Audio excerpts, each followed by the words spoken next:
He was a doctor of Ph.D. in wood and paper sciences at Kyungpook National University, the Republic of Korea.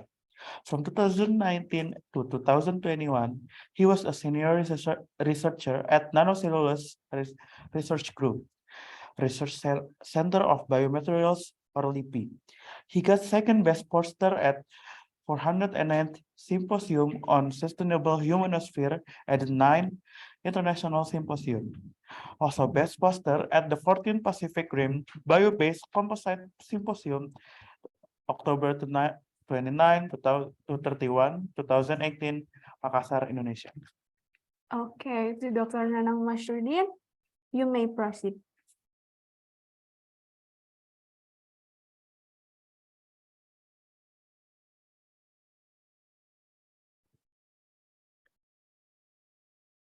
Okay, wait, clear. My voice is clear now? Can you hear my voice? Hello? Hello, Dr. Nanang. Hello, can you hear my voice? Yes, we can hear. Okay, thank you. Okay, thank you, Master of Ceremony, for the introductions. And then I will take over the next sessions. Hello, everyone. My name is Nanang Masrukin. I'm from National Research and Innovation Agency of Indonesia, RAIN.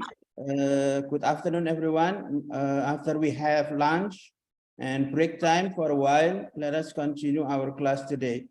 This session, I will be the moderator. We will have about 1.5 hours forwards to discuss about a project called Purifier, the utilization of peanut shell as an alternative purifier.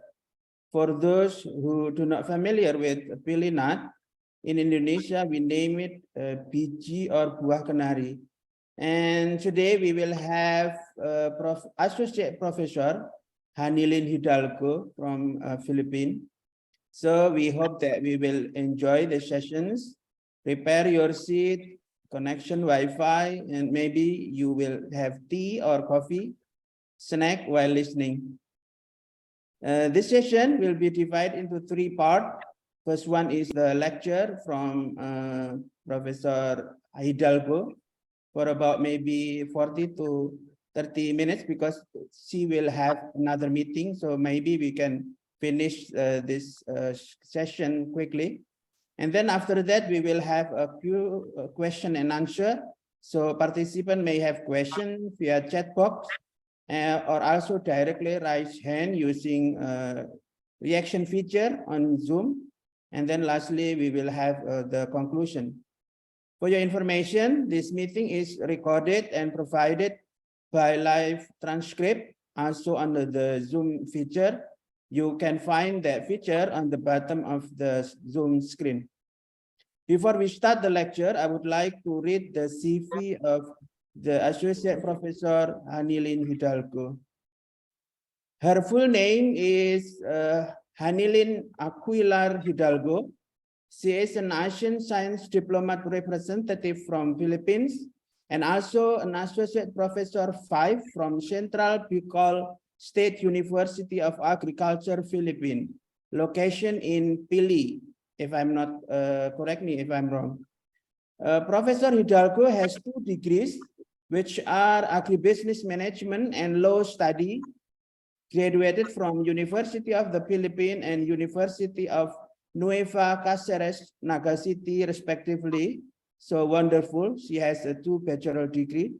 And for her master and doctoral degree, she took business administration from Ateneo de Naga University, Philippines. She also an active student while she is young. As we can see that she have many skills, certificates, and non-degree grants and activities. The latest is involved on a training program funded by Canadian Bureau. She was the head of International Relationship Office in 2019, so she has a lot of information about joint collaboration in her university that maybe we can networking in the future. She is also worldwide guest lecturer. As I noted here, at least she invited in Taiwan, Cambodia, China. This class is her second class with Universitas Padjadjaran. Maybe it was our first summer course, I guess. Now she is also an international program development coordinator, Asia Pacific Sustainable Agriculture for Food and Energies Network, SAFE Network. She received a lot of award winning. The latest is Outstanding Asian Science Diplomat in 2021 and the first place 2021 APEC Yes Challenge on Green Synergy for Green Energy. Her latest publication focused on militarism study as indicator for social enterprise business model with choose Bali and Bicol as a representative city study. And the other topic is about livelihood study. Audience further can search from Professor Hidalgo academic paper via ORCID and also Scopus Index. Professor Hidalgo, are you ready? Are you there? Can we check your voice? Hello, am I clear? Yes, very clear. Thank you. Okay. Okay, without further ado, now the time and screen is yours. Thank you so much, Dr. Nanang, for a very comprehensive introduction. I wasn't expecting that you're going to read my CV, but thank you. No, And no. Okay. so, yeah. So may I share my screen now? Yeah, sure. Okay. Okay. Oh, okay. Can you see my slide? Yes, clearly. Okay. Full screen, please. Okay. Okay, so thank you so much for the kind introduction. So I'm not sure if everyone knows what pili nut is because it's endemic here in the Philippines, but I'd like to share with you what we have gone through with our pili nut and what we plan to do in the future, because we believe that just like the coconut, pili nut is a source of food, of feed, fuel, and more. So probably Dr. Nanang was mentioning about some collaborations in the future. Maybe we could probably explore on this particular commodity in the future, because there are so many potentials that we can get from pili nut. So let me start now. What is pili nut? Okay. Oh, so this is a pili tree. So if you can see from the photo, we call this as the tree of hope, because there are so many things that we can derive from pili, from roots to tip. And the scientific name of pili nut is Canarium ovatum, and it is a species of tropical tree belonging to the genus Canarium. This tree is symmetrically shaped and evergreen that grows up to an average of 20 meters, and that's 66 feet tall, with resinous wood and resistant to strong winds. So this crop is mainly grown as a backyard crop and commercially cultivated in some regions of the Philippines for their edible nuts called kernel. So it is a very sturdy tree and can be used as a good reforestation species and best for climate change. It is usually propagated by seeds, but a sexual method of propagation is also recommended for multiplication of these high-yielding mother trees. So this is a very prolific tree in the Philippines, particularly in the province or in the region where I belong, in the Bicol region. So there are a male tree and a female tree, but the female trees are more productive as they age. So its production peaks from May to September.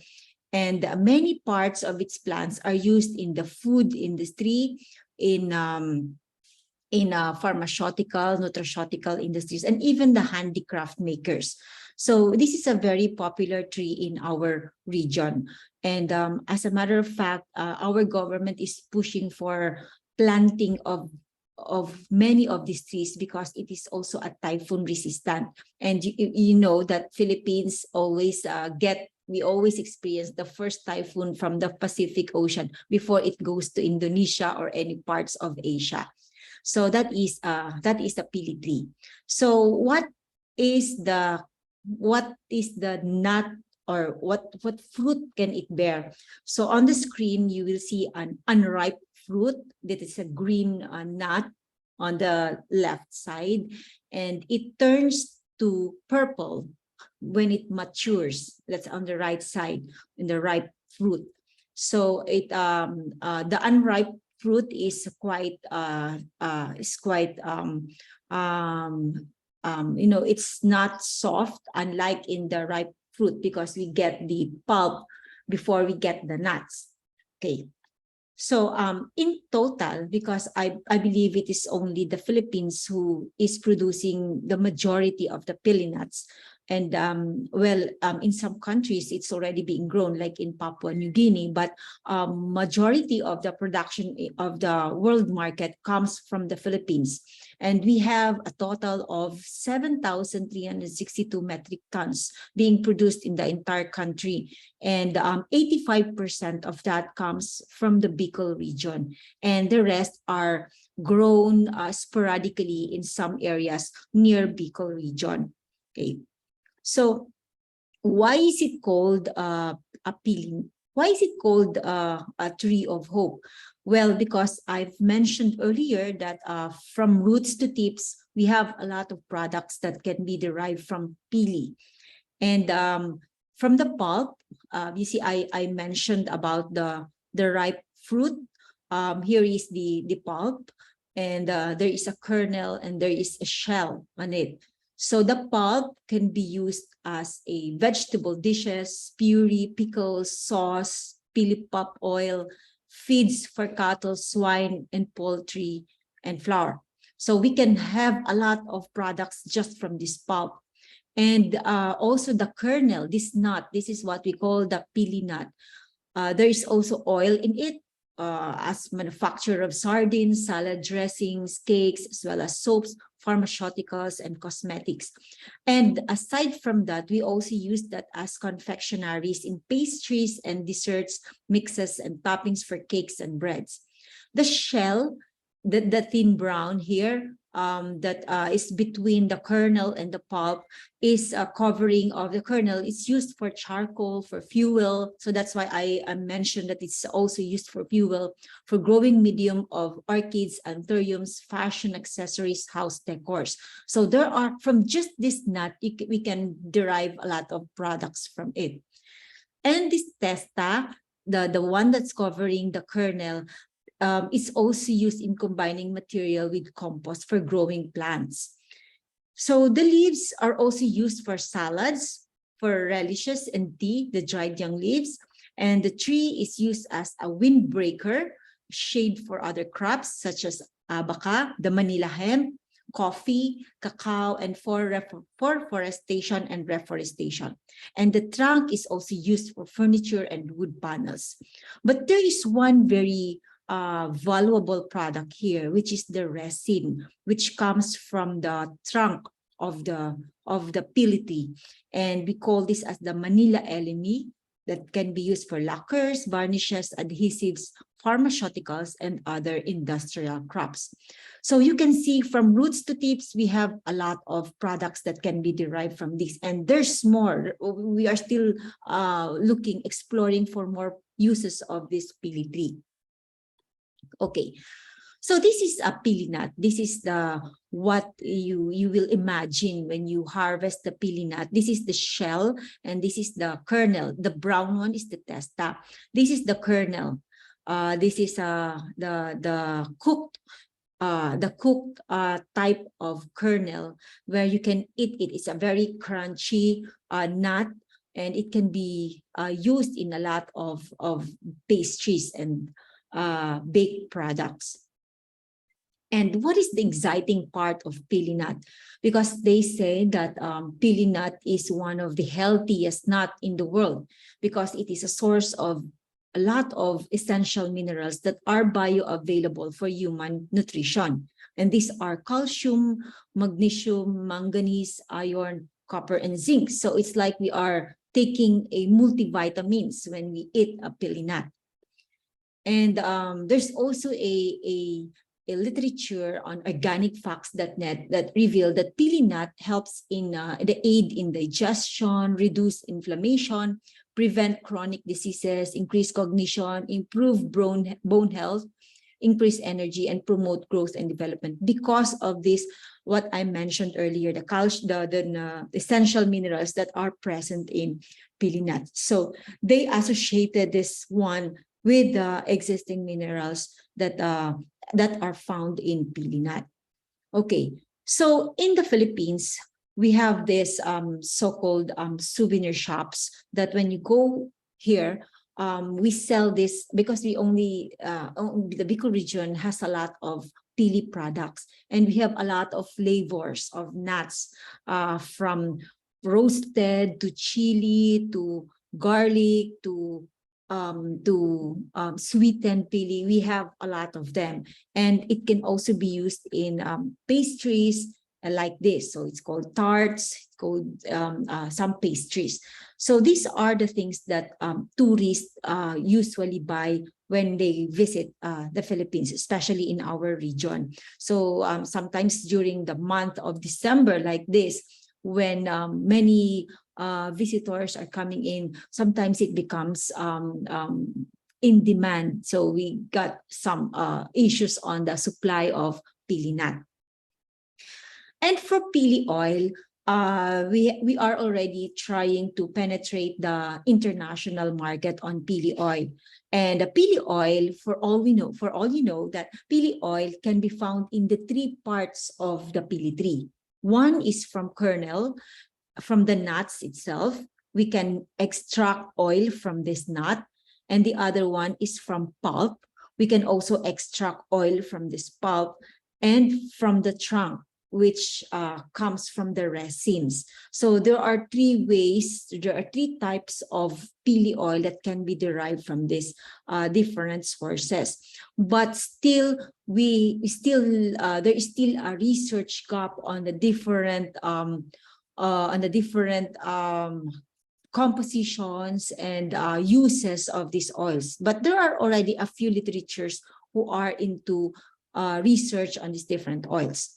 So what is the exciting part about pili, about the pili oil? Well, the ingredient, it is also used in cosmetics, in pharmaceuticals, in products because it contains vitamin A, vitamin E, and sterol, which I think it's very healthy for especially for those for vegan, for those who are having their keto diets, and also for people who are conscious of the foods that they consume. So I think this one would really give them attention because of the different components of not only of the nut but also of the oil. So it is suitable, our oil, whether it comes from the pili pulp or from the kernel. This is suitable for culinary purposes, like in salad dressing, in shortening, canned sardines, and other food preparations. It is also used in some spa, in body massage, because they say that it's also antimicrobial and anti-inflammatory properties. So they use it also in healing wounds and allergies. And it also contains anti-aging elements that prevents wrinkles, acne, and pimples. So that is why we have heard that L'Oreal company is also using pili oil in their cosmetics. So these are the pili oil products which are manufactured by a Filipino entrepreneur. So they are already starting to penetrate the export market, particularly in the United States. So this is their packaging. This is an anti-aging oil, formula that is used as a serum for women, that before they sleep, they put oil on this, and it reduces the wrinkles. So these are also some body oils, and some are used in cosmetics, in lipsticks. So these are products that are Filipino made. And they say there are also literatures that says that pili pulp oil is more nutritious than olive oil because it contains more fatty acids and more beta-carotene and carotenoids than the olive oil. So we are already trying to compete with one of the most known popular oil in the market, which is olive oil, and it's very popular for the pharmaceutical and cosmeceutical industries. So the export potential of oils, the world's leading cosmetic companies are all using the LME and the pili oils in their cosmetic ingredients, like the Olay anti-aging creams, the Chanel fragrance, Christian Dior, to name a few. So these are already being used by these companies. And aside from the oil, the kernel we can also extract milk from pili nut. If you are familiar with almond milk, we also have pili milk. But this industry is still a very infant industry because we are still starting to research on the best possible formulation so that we can compete with these almond nuts in the market. But this one I've shown on the screen is a pili milk that is not produced in the Philippines, but I think in other countries, because they once visited us and they've came to know pili and they started using it in other products. So they started using it as part of their products as pili, as a milk. So aside from those pharmaceutical and food products, the pili waste, the pili pulp, can also be used as chicken and animal feed because it contains a lot of protein.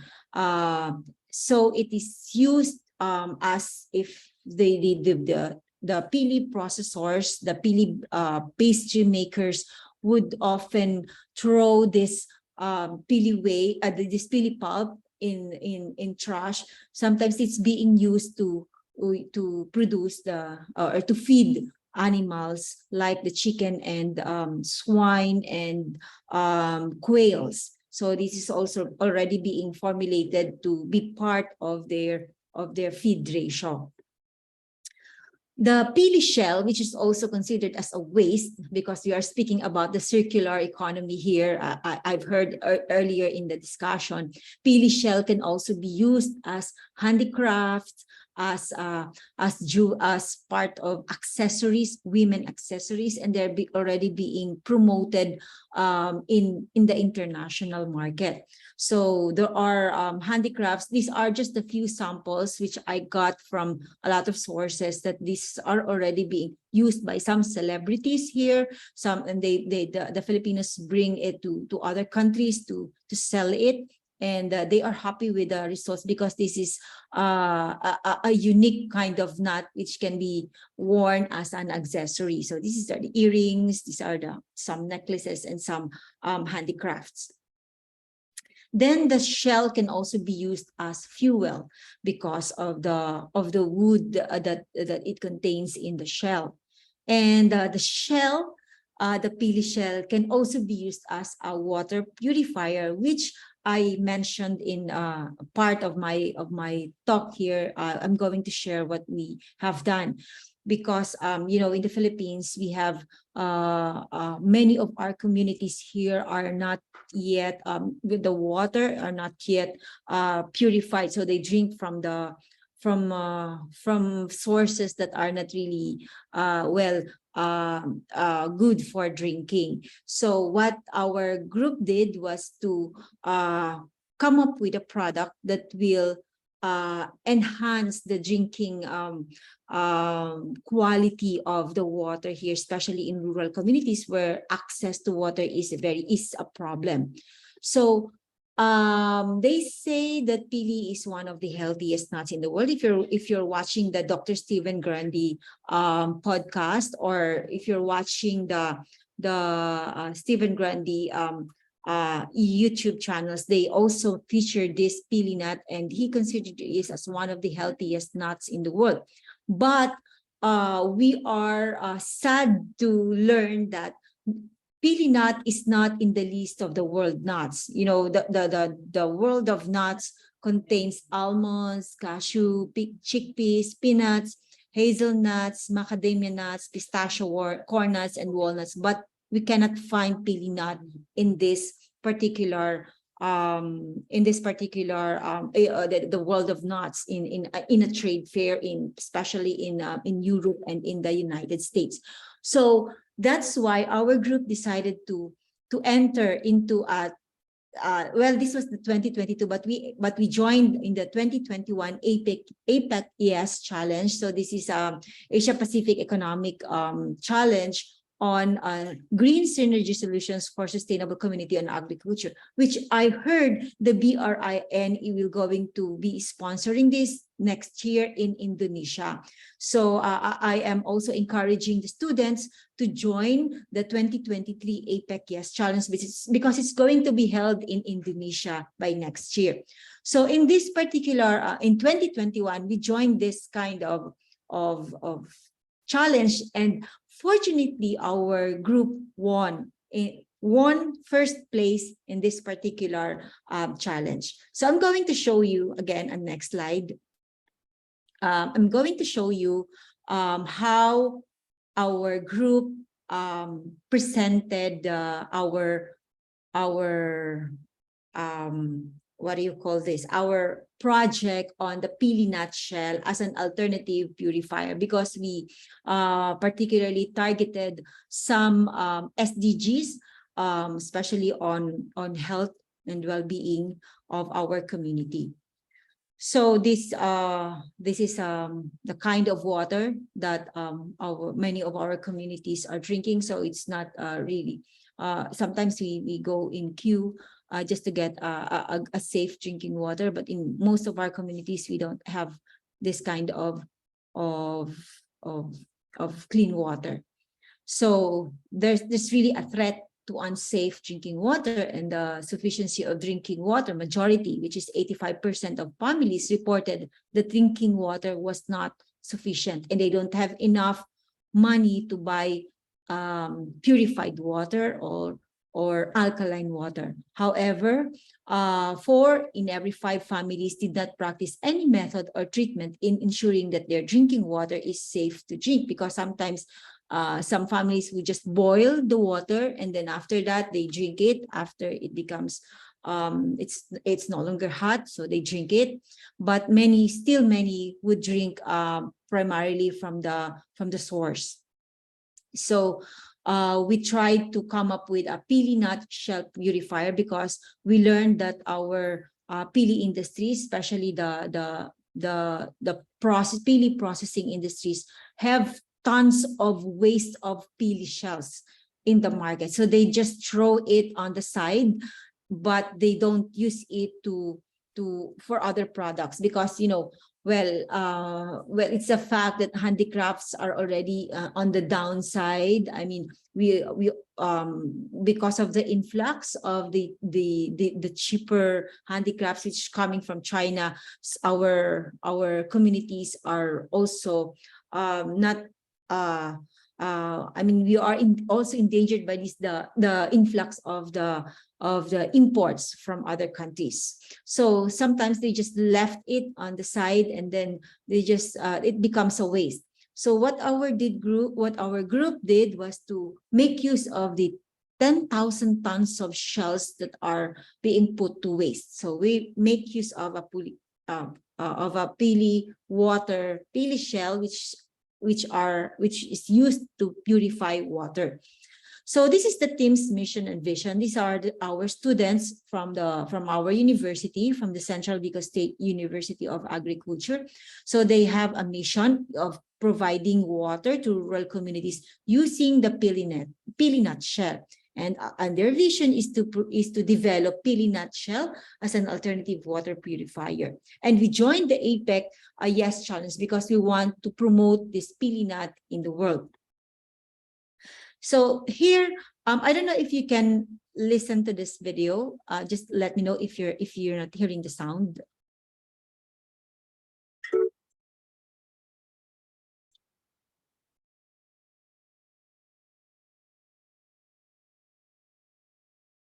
This is a happy family, but in reality, many families are not happy because they are not healthy. In the Philippines, particularly in the Bicol region, there are about 187,673 people who do not have access to safe drinking water.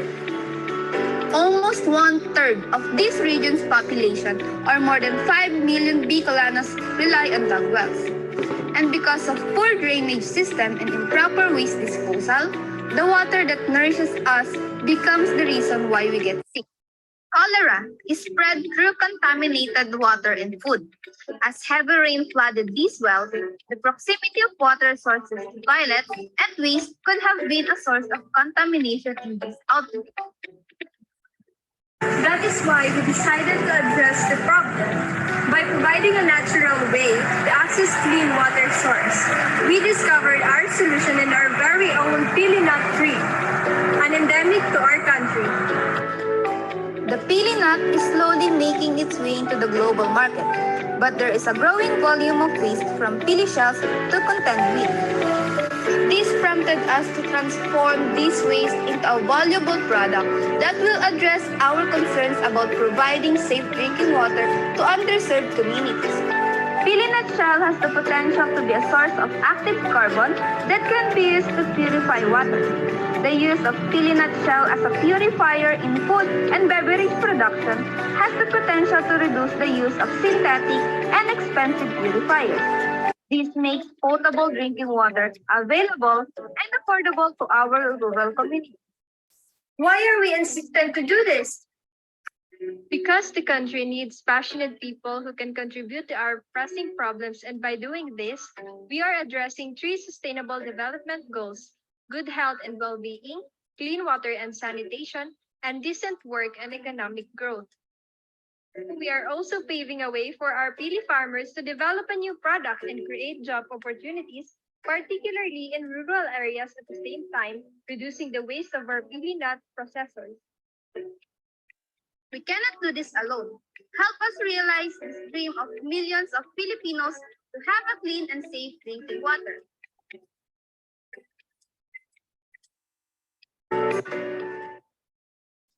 Yeah, so that's the project's holy grail is to make use of this pili nut shell as as a source of activated carbon because of its fixed carbon content and high surface area and large pore volume compared to an activated pili nut shell.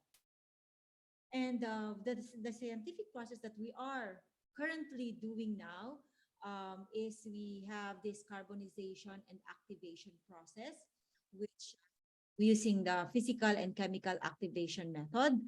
And the chemical activation method is carried out by pre-carbonized material with an activating agent and pyrolyzed between 400 degrees Celsius and 850 degrees Celsius in the absence of oxygen. And the pyrolysis process and activation will be prepared inside a completely sealed horizontal steel tube. But these are things that are being things that are being done by one of our partners here, one of our group partners here, who is also an agricultural engineer. And so this is the project blueprint. It will be crushed, washed. The shells will be crushed and washed until it becomes a more I think a more material that can be used already to purify the water. So we are addressing 3 sustainable development goals here. One is the good health and well-being, because it can address some issues like in the lack of a clean potable water, especially in the upland areas of our communities. And of course, the clean water and sanitation, because we want to, as much as possible, provide this kind of technology to our communities. And of course, the decent work and economic, because this will also be a source of livelihood for many of our cooperatives and adapters.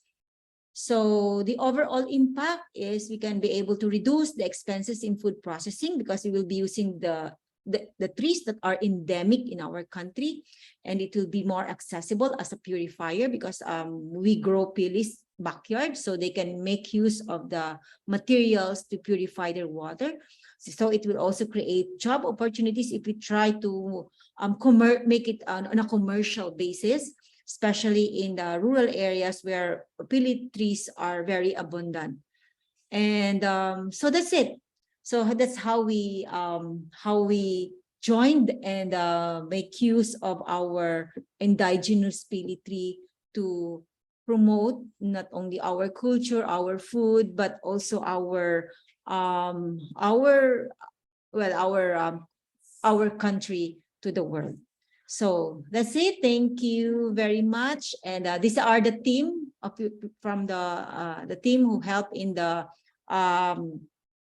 development of that project. These are students, and this yours truly, and one is an associate professor from Kansas State University, and the other one is the president of the Philippine Pili Industry League. So together with the industry, academe and industry, we are trying to partner so we can come up with a very good viable project.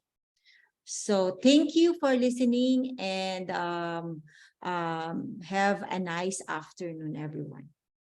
Okay, thank you, Professor Hidalgo, for the nice presentation and nice lecture. I get new knowledge about pili nuts from your lecture.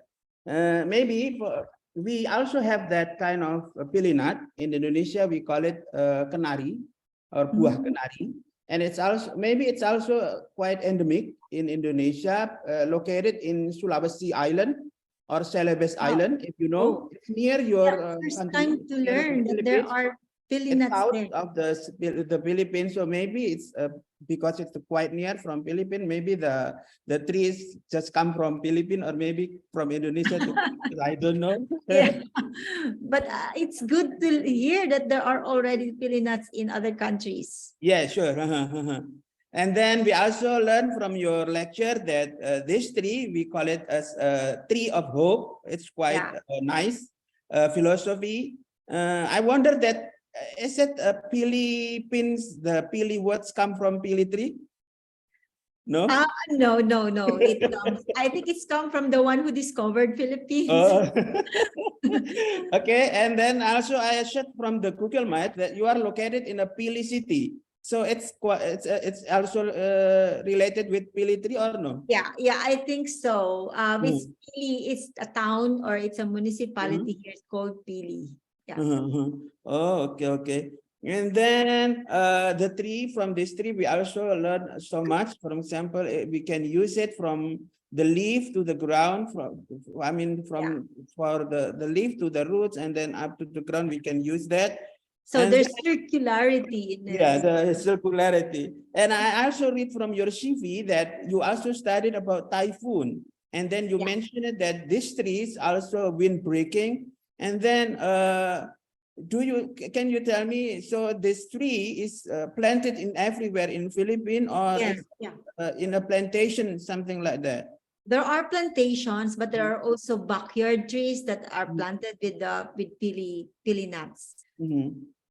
Also, maybe people also plant this around their house or along the street, something. But we have a government program here that gives away 100 pili trees per family. You can request from the government that you wanted to plant pili trees, and they will give you 100 seedlings of that for free without any cost. Okay, that's a good, nice policy, I guess.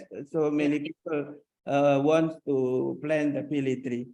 Okay, maybe that's the lecture, and then now we entering the Q&A sessions. So I will give the audience to ask directly to Professor Hidalgo, or maybe you can writing down on the chat box. In my screen there is no chat. Maybe one of the participants wants to raise their hand. Oh yeah, now we have Mr. Kaustaf Bosch. You may open your screen and also your mic, and then directly Yes, sir. Mr. Yes, sir. Hidalgo. Thank you. Thank you, ma'am, for giving such a beautiful information. It's very nice. Sir, I just want to ask that you said in Sulawesi region, it is also available, the pili. Like in different name, it is also available. But ma'am said that it's in Philippines and it's a endemic species. If it is also available in Indonesia, then how can we consider it as a endemic species? Okay, that's a Yeah. very clear questions, I guess, Professor Hidalgo. Okay, you may answer the question, and then maybe I can add some information about that also. Yeah. You were asking, I'm just trying to clarify your question. You were asking me if why I use it the term endemic. Yes, Because ma'am. also pili nuts in other countries like in well it grows back to endemic because it's from a cultural perspective. It grows naturally. We really didn't plant it. It just grows naturally in us, and it grows at anywhere. Probably because our region, the Bicol region, is located in areas where there are a lot of volcanoes, and probably that's the reason why Indonesia also has a lot of pili trees, because of the volcanic presence of volcanoes also. So because there are studies that says that links that pili trees grow well near volcanoes. And that's why I think it's also, but I think the use of endemic here is because of the cultural perspective. But the world data doesn't provide us that there are trees, there are pili nuts or supply of pili nuts coming from Indonesia. That's why we claim that we're only the one producing it, because we're actually the one selling it on a commercial basis. So probably you have some, but not on a commercial. Probably it's under the category of unutilized fruit trees or unutilized trees that you have. But with my talk, probably you can explore on that, so that it can grow on a commercial basis, and then you can probably make use of that in other purposes like the food, fuel, or other oils or other pharmaceutical products, which can be used on a commercial basis. Did I answer the question? Yeah. Mr. Gustav, is it okay? Clear? Yeah, I guess it is very clear, because Philippines and also Indonesia is quite close, and then we still have like many similar culture and also location, climates as well. And then I guess the endemic is it's belong to our perspective. Is it come from Philippines or come from Indonesia? I guess it's not the big deal. But in Indonesia, we are not utilized. I mean, it's called it underutilized, because we only harvest it for you know, the topping for bread only. And then I didn't know that it can be used, for example, for oil extractions, and then the shell can be produced to another, for example, to make like activated carbon, or maybe in the future after this we can utilize it for many others product using a biorefinery concept. For example, for cellulose extractions, and then also for production of biofuel and others. Maybe in the future we can collaborate using this kind of resources.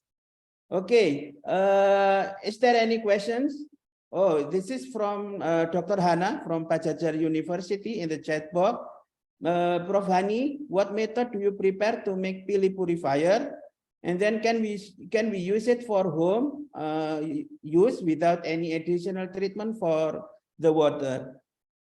Yes, Dr. Hani, we are actually currently doing that project now, so that we can offer it in a household basis, so that every family can have this kind of purifier at home.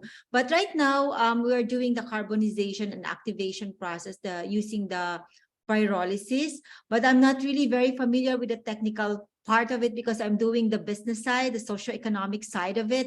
And my partner, one of my partners in the group is an engineer who could probably give you a very comprehensive process on how the shell will be turned into a purifier. So if you want, we have already number in the WhatsApp, so I can connect you with one of our group partners here. But it's more on the pyrolysis process thing. So is the product is already delivered on the market? No, we are still currently, because it was just Prototype. it was just proposed last December, and last December. So this year we are having this in our university as one of our research here. So but it's a student driven kind of activity with the help of some faculty members, also lecturers, researchers who will guide them in doing that, so that they will own the technology also. So we are also trying to have it patented before we let it out in the market. Okay, thank you. Next, is there any questions from audience? If no, I still have many questions. For example, how easy to harvest the nuts? The pili nut. Yeah. Oh, there are, because our pili trees here are already old and they are quite Hi. tall. So, I mean, you need to have a skill on climbing a tree for you to get it. But it's very easy because it's very easy to pull this down when it's ripe already, and it's very easy to. But sometimes because it's already soft, they just what do you call this? By shaking. Shake the tree, and then it falls on the ground, and they just pick it up and then collect it. Because it doesn't matter if the pulp will be affected, because eventually it will be cooked anyway, so that you can remove the pulp, easily remove the pulp. You have to heat it with water, boil it with water, and you remove the pulp, so you can get the shell, and from that shell there's a cutter that cuts the shell, and you get the nuts. So the nut is a crunchy part of that pili shell. Okay, it's nice. Have you tried that? I didn't bring, because I am in the university right now. I'm supposed to have it at home, and we have pili nuts at home, but I wasn't able to bring one and show you. But I have pictures on the slide. And then, for my point of view, as you mentioned, there are no list of pili nut in the nuts dictionary. And then, what can make that happen? Yeah, that's why we are pushing. Our government is already trying to include a pili nut in our commodity priorities. So there are already budgets being given, so that we can have a plan for a national roadmap for pili industry.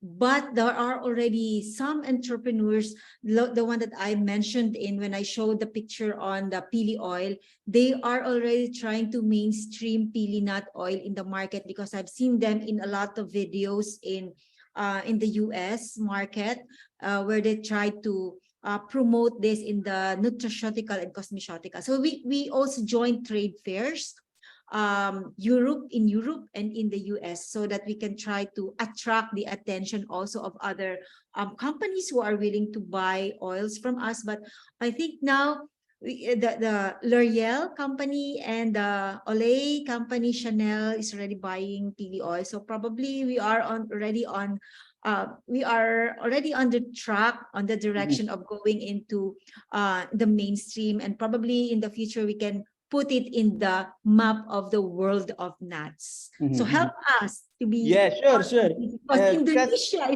has also a lot of pili nuts. Yeah. It's in my opinion, I just thinking that maybe because we are in what we call it, tropical country. So that's why there's no many country, right, in the tropical region. Many of them is in a subtropical. So that's why maybe the tree is only living or and can be planted in a tropical area. So that's why maybe there are no people use this for consumptions. Right. But I think that we can use that in the future.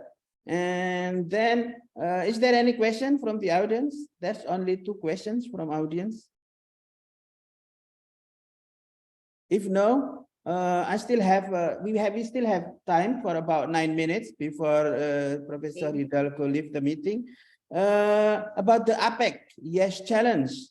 Congratulations, because you and team received that award. Because I remember that maybe 2 years ago, I submit a proposal in APEC Yes Challenge, but I do not pass the what do we call it, the requirements, I guess. But next year, 2023, it will be held in Indonesia, right? Yes, yes. So You should join. You should resend your proposal again. Probably it would. The judges might probably be interested with your proposal. Yeah, so that's why. Can you give us the tips or trick, for example, to pass the administration or the proposal? Okay, so first, it should be something that addresses any of the sustainable development goals. Okay.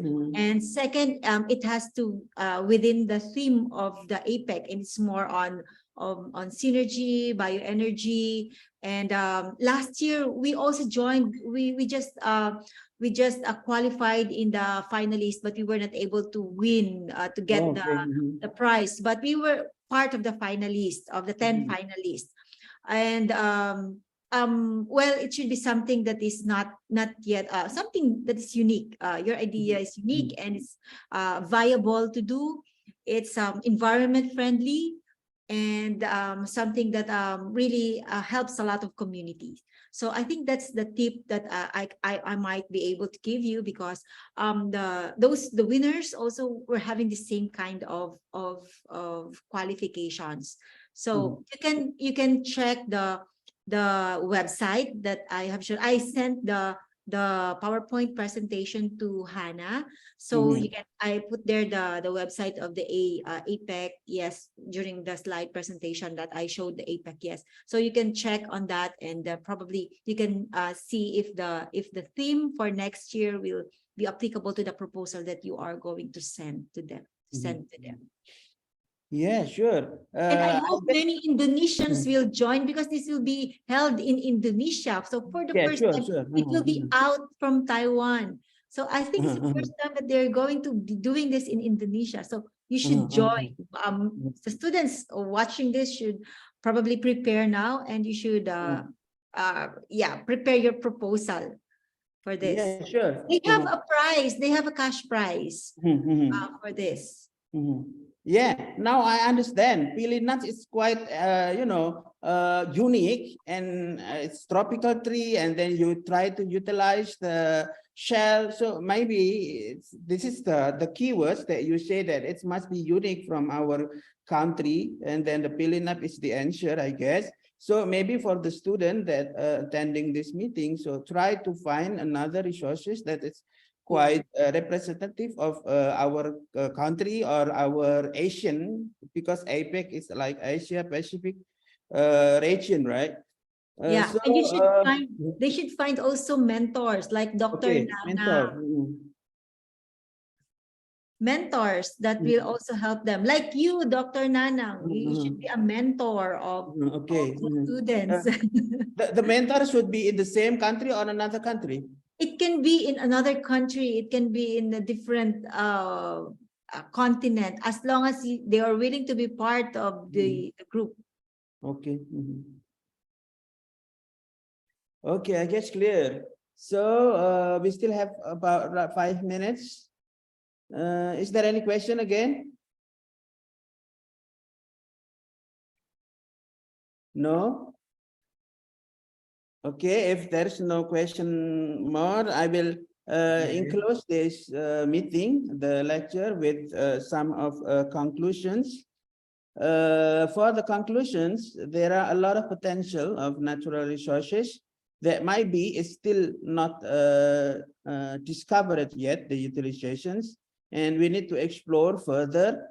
One of them is pilinat, and by using a biorefinery concept, we can conduct some of collaborations amongst researchers, especially in Asian country.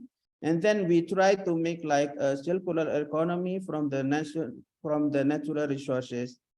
And then for the APEC Yes Challenge 2023, it will be held in Indonesia. And then Professor Hidalgo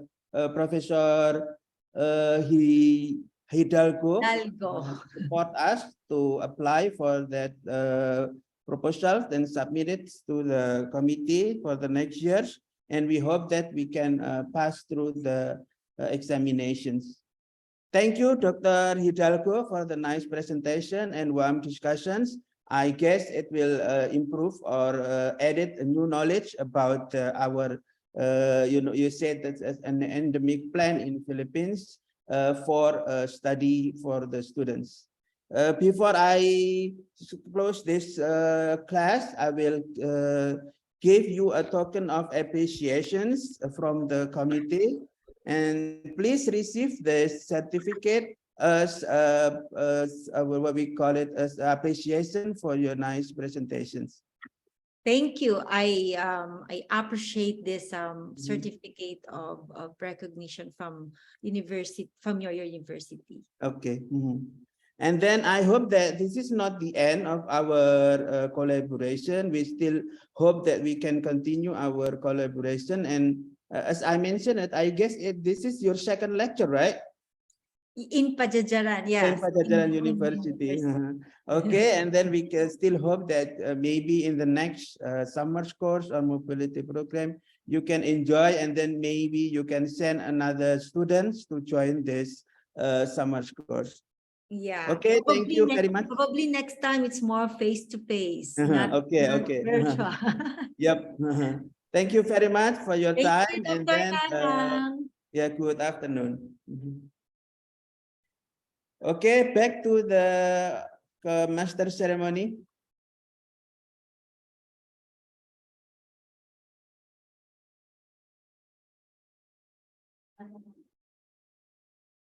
Okay, thank you very much, Dr. Hanilyn Aguilar Hidalgo, for giving such an informative and comprehensive presentation. And we would like to present Dr. Hanilyn with a certificate of appreciation for doing a great job today.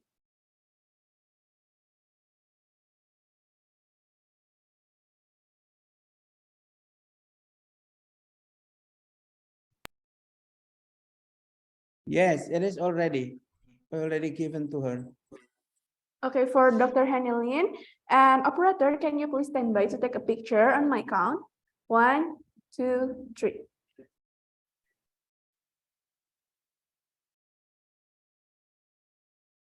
Okay, and thank you very much, Dr. Nanang Masrushin, for being our wonderful moderator in this session. And before we end the session, we would like to present Dr. Nanang Nasruddin with certificate of appreciation for doing a great job today. Okay, Yeah, thank you very so much, Dr. Nanang. Okay, now before we continue with our next event, we would like to refresh our mind and be ready for the next session with games that we've prepared. But before that, all the participants can pay attention to the following pictures. So participants will be able to answer the questions in the quiz. Yep, and for the next part, we would like to invite all the participants to contribute in the session to guess the picture quiz. Okay, and there will be a quiz link for all the participants to join in the chat room. And you may click on the link and join the game. Okay, don't forget to join the game, guys, because there's a lot of prize, and yeah, it will be a good one for this month. And while waiting for the participants to join the quiz, we would like to talk a little bit about topics that has been explained. Okay, maybe we can talk with some participants. You look at it. Okay, already one in in the quiz right now. Can we talk about how good the topic in before session? Yes, it Yeah. was wonderful and so exciting for me to learn something new. Yeah, it's a good topic as well. And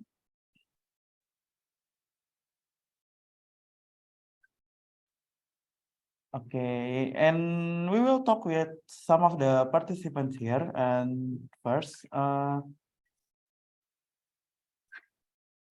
okay, maybe we will talk with. Hmm.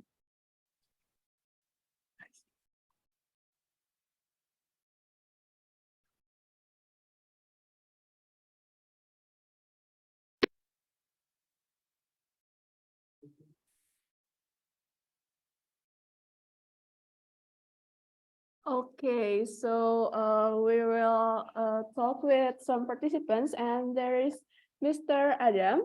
Hello.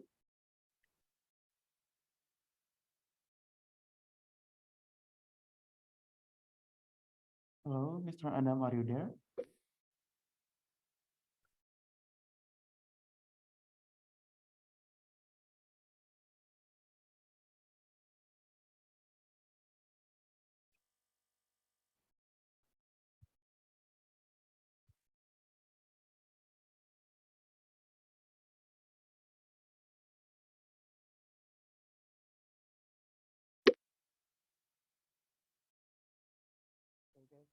To join the quiz right now because there's a big prize in there if you win the quiz, of course. And I heard it's um a really good prize, like maybe a gemstone, like a diamond or something. Yeah. Yeah, we've prepared some gifts for who wins the quiz. So please join the link quiz that we have uh, chat room.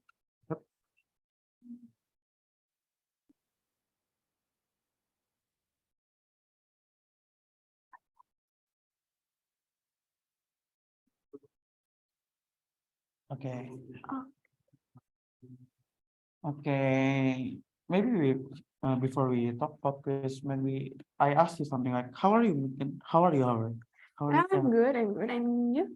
Oh yeah, I'm good as well. And what do you think about maybe we already had 3 days of session before, or maybe what do you think about this session? I learned so many things, so many new things, and it's so exciting and amazing. It's a wonderful journey for me for the past 3 days. It's an amazing journey as well. And yeah, I can I'm speechless as well because how good this event will be like. Uh, I can I mean like in home I can look at all the sessions and there's a good one. Okay, maybe we will talk with some of the participants here, and we will start with Hana Nurfitriana. Miss Hana Nurfitriana, are you there? Hello, Mrs. Hannah. Yes. Hello. Hello. Mrs. Hana, hello. Hello. Hello. Hello. We're going to ask on what do you think about today's session? It is good. I mean the topic of the invited speaker is very interesting. Hello. Hello, yeah, Hello. Okay. Yes. Okay. can hear you, can hear you. Yeah. Yes. The topic is very interesting. And the invited speakers also are very communicative to present their presentation and like that. Thank you, thank you, thank you. Okay. Interesting. Thank you, Mrs. Hannah.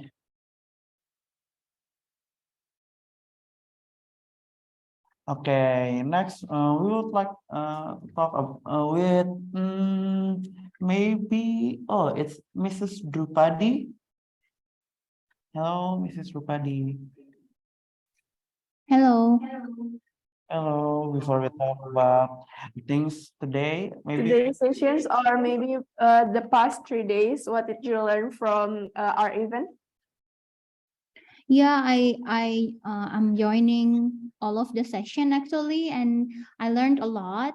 The topic are sophisticated and the speakers are amazing. Yeah, I found it very interesting. I found a lot of interesting topics, and I thanks to the committee for how can I say give us the opportunity to get some knowledge from outside our countries and from another institutional as well. So thank you very much. I really appreciate it. And also for the quiz, actually I win one quiz as the first winner. I'm waiting for the prizes actually. Thank you very much. Okay, so don't forget to join our quiz because we would like to inform to all the participants that we will have two participants with the highest scores as the winner. So maybe Miss Drupadi can be a winner again. yep, maybe 2 times winner and getting 2 times of the price, and it's Yes. going to be good. Because the prize will be amazing. Yep. And okay, are the participants joining the quiz? Can I look at the participants in the quiz?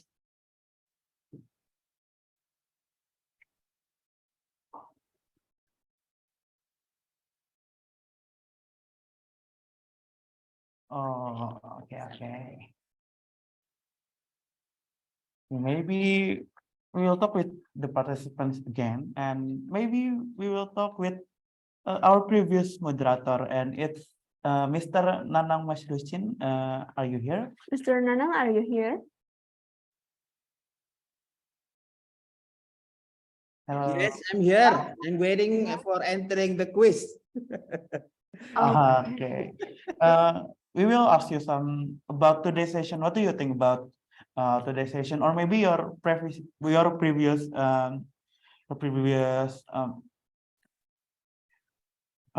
session? Sorry, I only attending the meeting today because I have many works before, so I only joined these sessions. But I think I heard from committee and also from friends that this mobility program has good response from the audience, and then from the I see that the lecturers come from worldwide, from many of our college. I guess this is, can be continued for the next year with maybe another student, and then with another professor or industry, I guess, can join these sessions, because you know that Indonesia nowadays we have like we call it praktisi mengajar. So I guess we can continue for the next summer course. Maybe industry can be joined to give some experience for student and also for another participant. Okay. Okay, thank you very much, Dr. Nanang. It's such an honor for us to with you to be a moderator. And now, before we continuing with our next event, we would like to refresh our mind and be ready for the next session with games that we've prepared. And we would like to inform all the participants that we will have two participants with the highest score as the winner. And the quiz Starts begin now. now.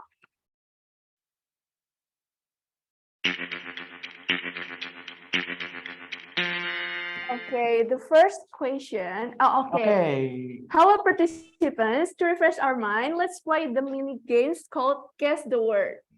Right, ready down below so we can immediately start the game. Okay, so if you're ready, please write ready down because That's yeah, ready, yeah. we want to play. I am sure all of you guys are ready right now, and yeah, this quiz will be a lot of fun.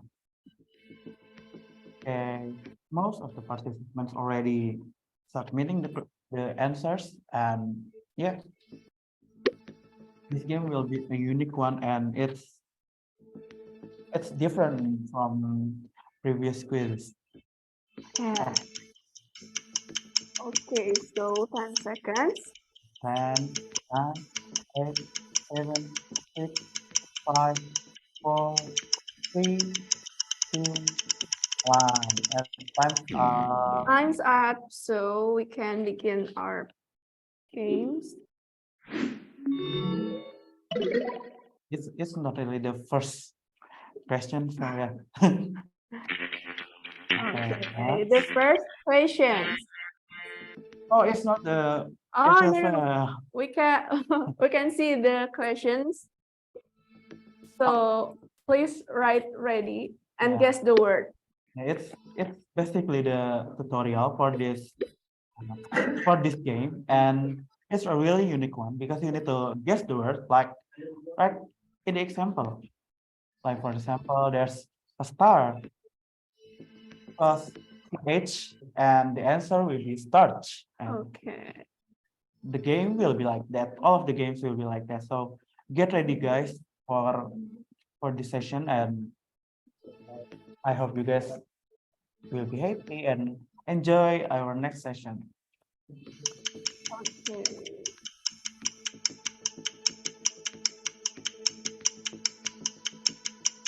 So the answer for the For second question is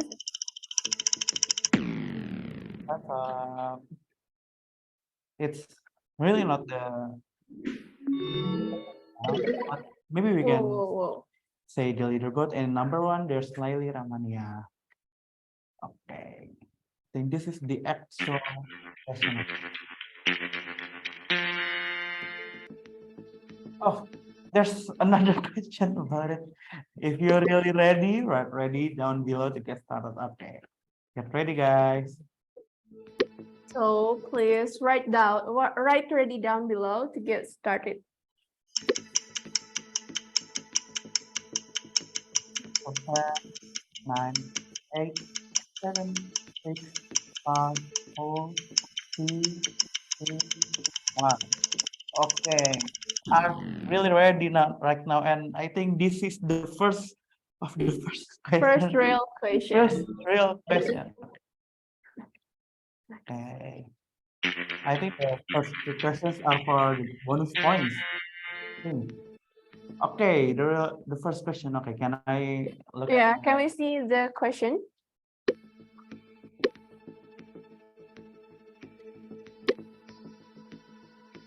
Oh, there's people playing. There's people playing playing music. instruments. Yeah, instruments and plus NG. I wonder what's the answer? That? What's the answer? I wonder what's the answer. Everyone knows the answer. Oh, okay. The answer is. Oh, I think it's lagging for us. Okay, sorry for trouble. There's a trouble.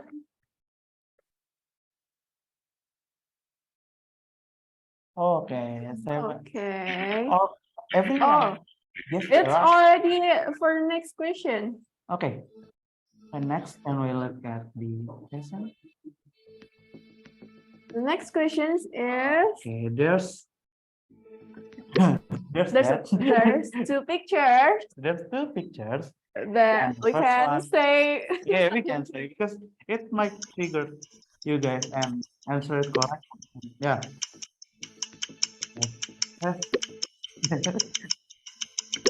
It's a food, maybe. Oh, it's food, maybe. I don't know. But maybe it's something, or maybe a topic about previous session. I don't know. Okay. Okay. Mr. Awali. Mrs. Elwali, the user actually is Yes, leading it's leading the the. game now. Yeah. And next.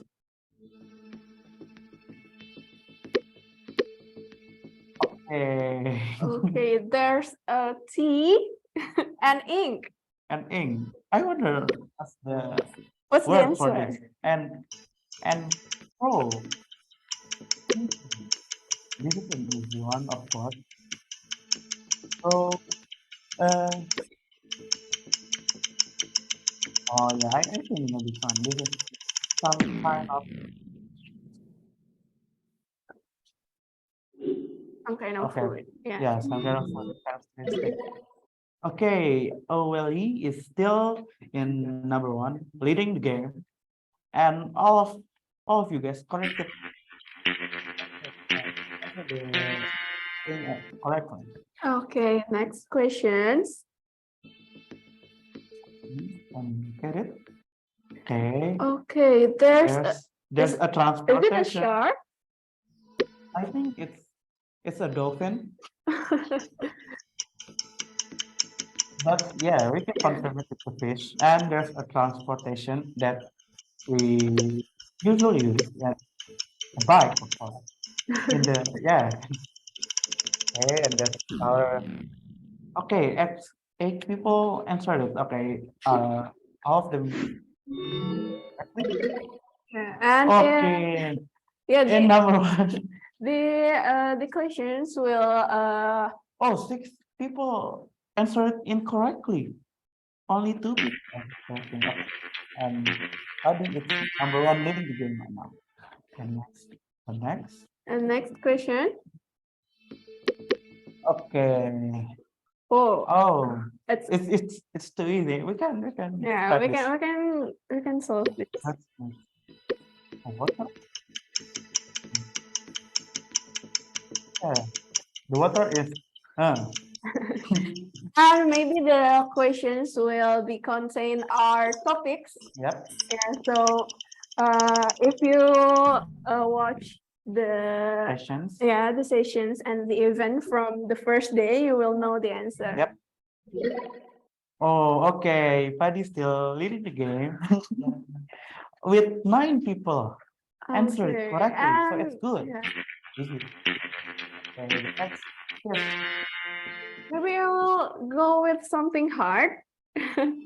Maybe it's not hard for them because of the participants in here are smart. Maybe. Yeah.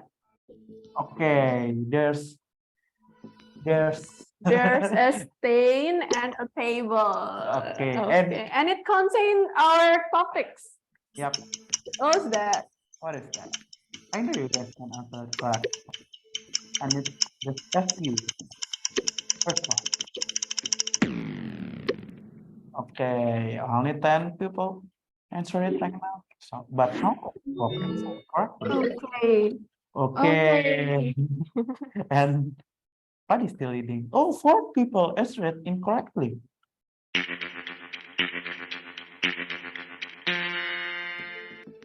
Okay.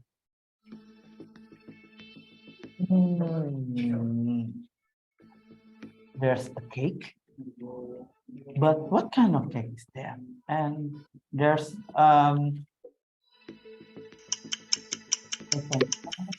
There's a cake. There's a cake, yep. And beside of that, there's something with 75 minutes and 35 minutes. But what is that?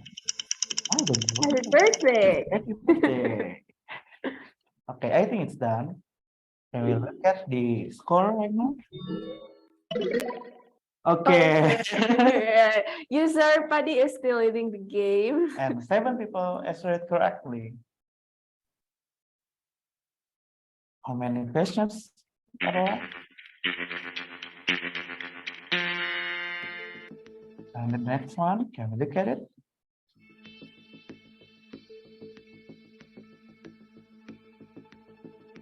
Okay, there's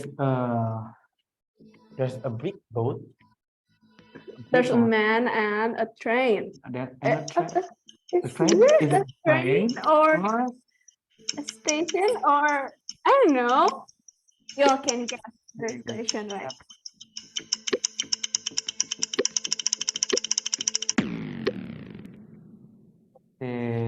I think people will get this wrong. The user INT is, yeah, it's in the third one. Oh, most of the people corrected correctly. Answer it correct. That's great. Next. And this is maybe the last questions or no? Nope, I think there's two more. Yeah, there's two more questions. There's two And more. yes, what's this? Oh, yeah. The thing that has an S. Think this one. It's a fan, maybe. And what is the? Oh, I think it's a collection or maybe museum. Oh, yeah, it's a museum, maybe. Oh. And the top three one are still Padi, Awali, and INP. And 5 people corrected answer. Answer correct. Okay, our last question is, Look at it. Oh, okay, is it Disneyland? it's Disney. I think that's Disney. Disney Castle, maybe. Disney Castle, and there's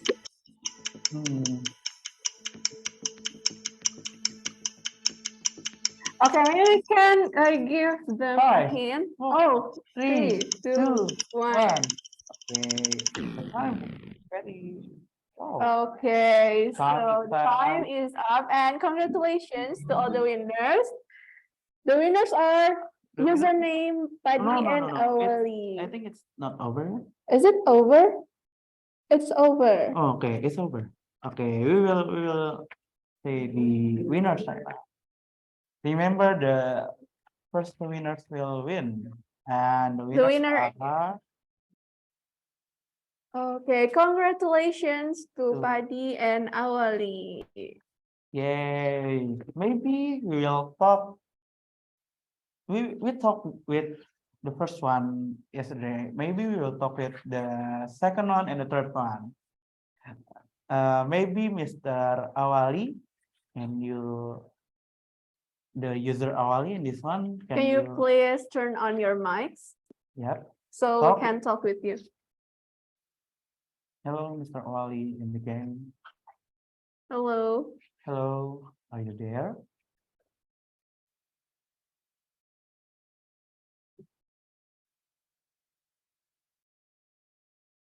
Okay, I think Mr. Awali is not there. Maybe we should talk with the third winner. And it's the user INP. Are you here? User INP? Maybe Yes, I'm here. Oh, hello, Miss in.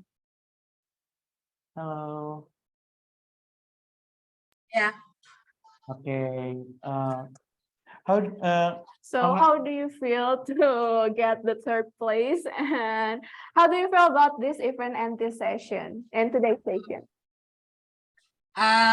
In my opinion, the session, these minor sessions give us very beneficial knowledge regarding biorefinery and relevant topic.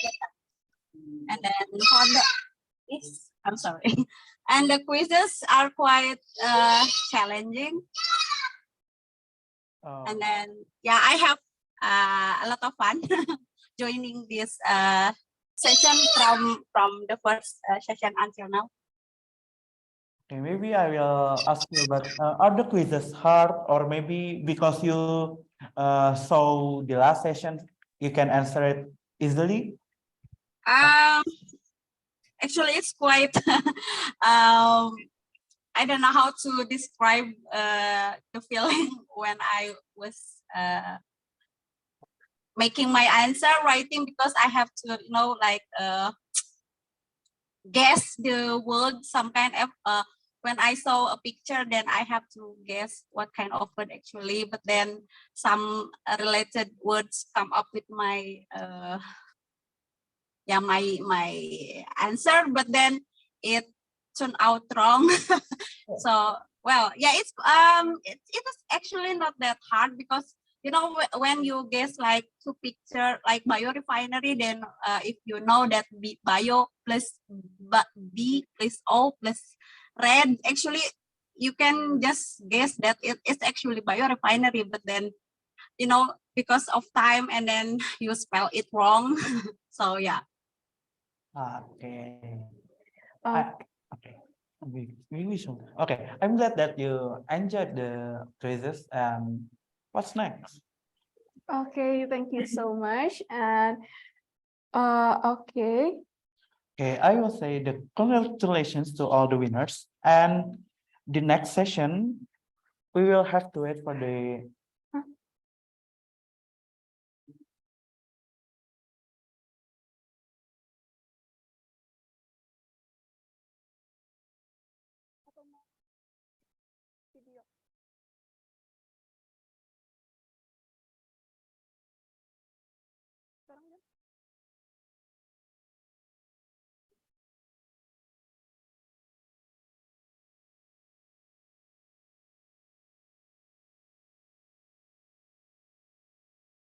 Okay, so thank you for all the participants and congratulations for all the winners in the quiz. We will like before we continuing our next sessions, we would like to show you some clips from Saung Angklung Ujo, and we would like to inform you that our next session will begin at 3 past 10. Okay. Hope you guys enjoy the video.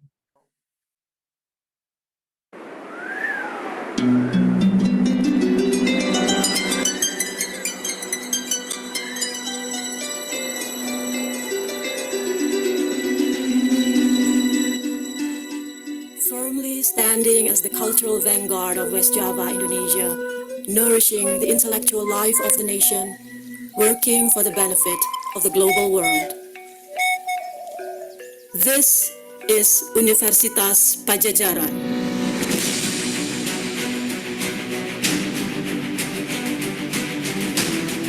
Inspired by the vision of the Asia-Africa Conference, attended by representatives of 24 countries, the establishment of the university was the realization of the vision of the cultural figures of West Java to found an institution of higher learning in the cosmopolitan city, to educate and set forth to society dedicated and qualified individuals.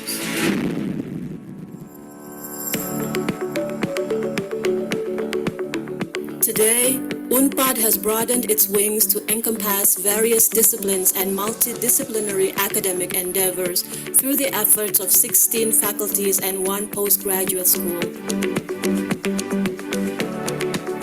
To achieve its mission to build the capacity to adapt and innovate in the face of the rapid development of science and technology at the international level, UNPAD is determined to become the center of research and innovation for the good of the nation and the world by continuously nourishing research and developing technology to create innovations in various disciplines. Currently, 36,000 students are registered at UNPAD, and more than 200 international students are registered in different programs, degree and non-degree. As an effort to constantly improve the quality of education, Universitas Padjadjaran is supported by approximately 2,100 professional faculty members with reputable qualification.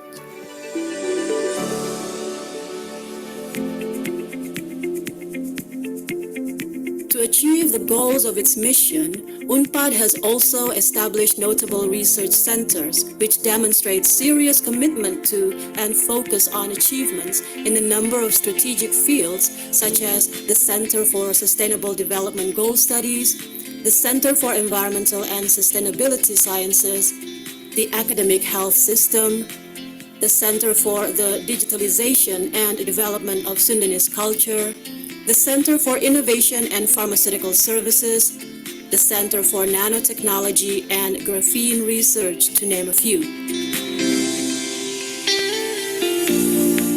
Equipped with a central science laboratory network and a science and technology complex in the Center for the Development of Science and Technology on the main campus, Universitas Padjadjaran has risen in its role as a leader in higher learning geared towards innovation.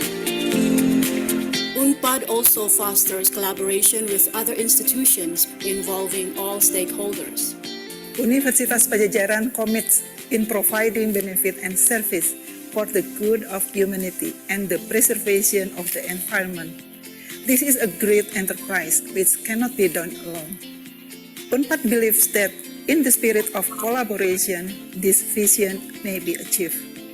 We invite you who have the same vision, a good intention to care for human life and the environment all over the world, to work with us, build collaborations, create a better world together.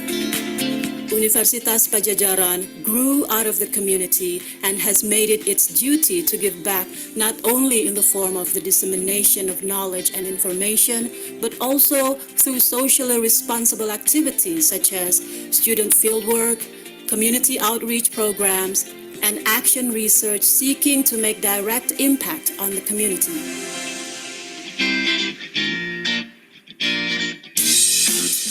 With its feet firmly grounded in the local communities and environment, UNPAD is also making great efforts to take steps towards internationalization.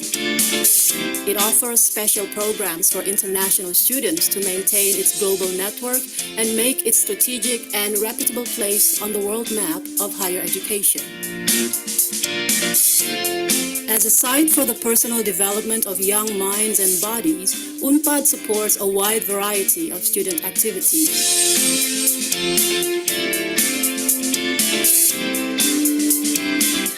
UNPAD also provides students with libraries with an extensive collection of books, periodicals, and study materials, comfortable dormitories, health and fitness services, free on-campus transportation, and other supporting facilities which UNPAD continuously upgrades and improves.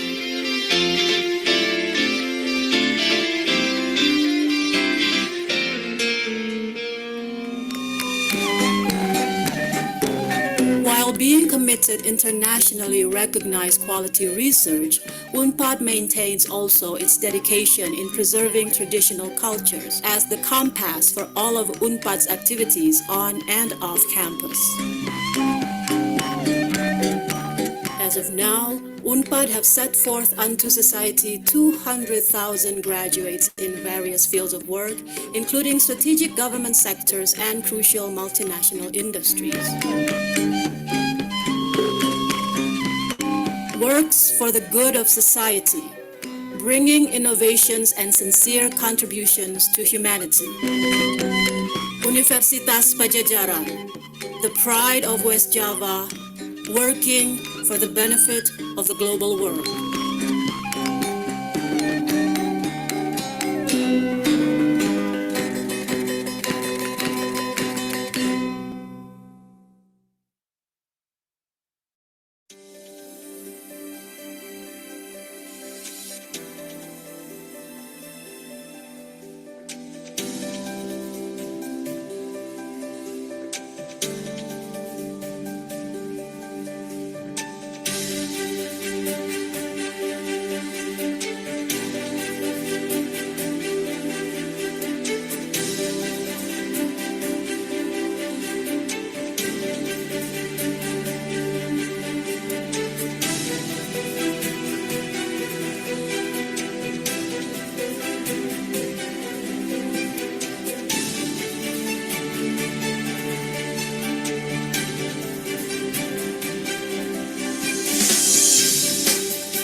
Agriculture is one of the livelihoods of people in Indonesia. and to produce maximum quality production needs technology in its processing. This knowledge can be obtained at the Faculty of Agricultural Industrial Technology, one of which is at Padjadjaran University. The Faculty of Agricultural Industrial Technology bridges the need for processing these agricultural commodities. Faculty of Agricultural Industrial Technology is located in the scientific environment on the right track of Padjadjaran University Rectorat Building Jatinangor campus. The Faculty of Agricultural Industrial Technology started from the Department of Agricultural Technology at the Faculty of Agriculture, Padjadjaran University. Faculty of Agro-Industrial Technology, Universitas Padjadjaran, is committed to create graduates who are competent in the field of agricultural technology, ready to compete in the global era, both national and internationally, with innovative and creative characters, as well as become strong entrepreneurs in agricultural technology. On August 1st, 2009, Faculty of Agricultural Industrial Technology obtained ISO 9001-2008 with certificate number ID09/1367 in Education Services including Design Curriculum and Lecture Material Teaching and Learning, which it was the very first faculty who succeed in Padjadjaran University.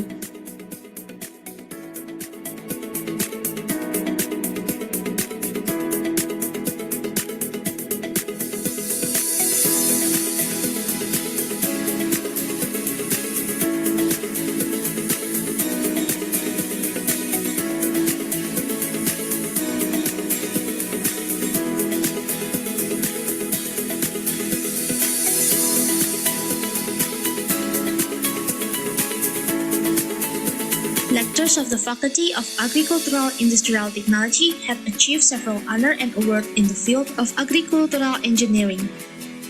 Although this area in general has been developed very well, in the countryside there are still locations that are with steep hills and without good road facilities. Smart watering is hydroponic innovation that uses the principle of self-watering system. Indonesia has a very abundant potential for propolis raw material. Bonisa is a product that has been developed based research from 2008 until now.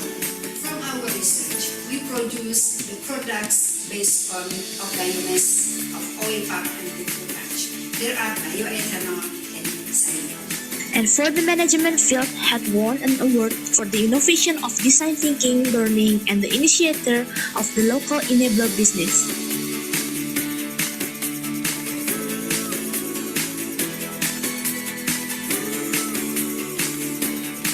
Hello, my name is Yananda. I'm alumnus Unpad FTIP 2010. I'm founder of Enhancement Food. Studying at FTP Unpad was a very memorable and proud experience for me. Comfortable study environment, complete facilities, and qualified lectures.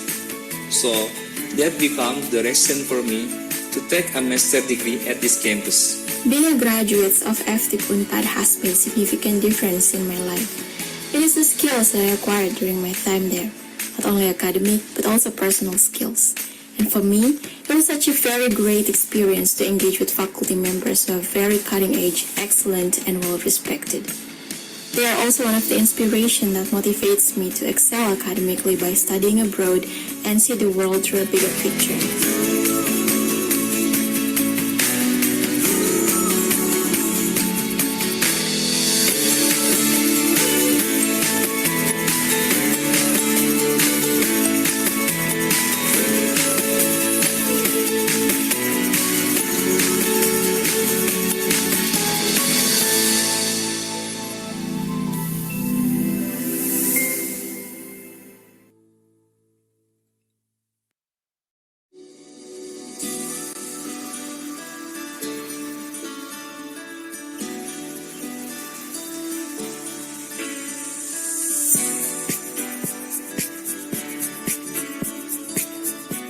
Era baru telah dimulai. Teknologi lama yang bertumpu pada minyak bumi atau oil refinery mulai ditinggalkan. Teknologi baru itu adalah Biorefinery. Biorefinery menggunakan sumber bahan baku utama biomass. Oleh sebab itu, melalui skema pendanaan Pusat Kolaborasi Riset Biomasa dan Biorefinery diharapkan menjadi peluang yang sangat baik sekali bagi kita untuk melakukan riset-riset kolaborasi. Pusat Kolaborasi Riset Biomasa dan Biorefinery memiliki visi pada tahun 2026 menjadi pusat kolaborasi riset yang unggul pada bidang biomasa dan biorefinery pada agro-industri menunjang kemandirian bangsa.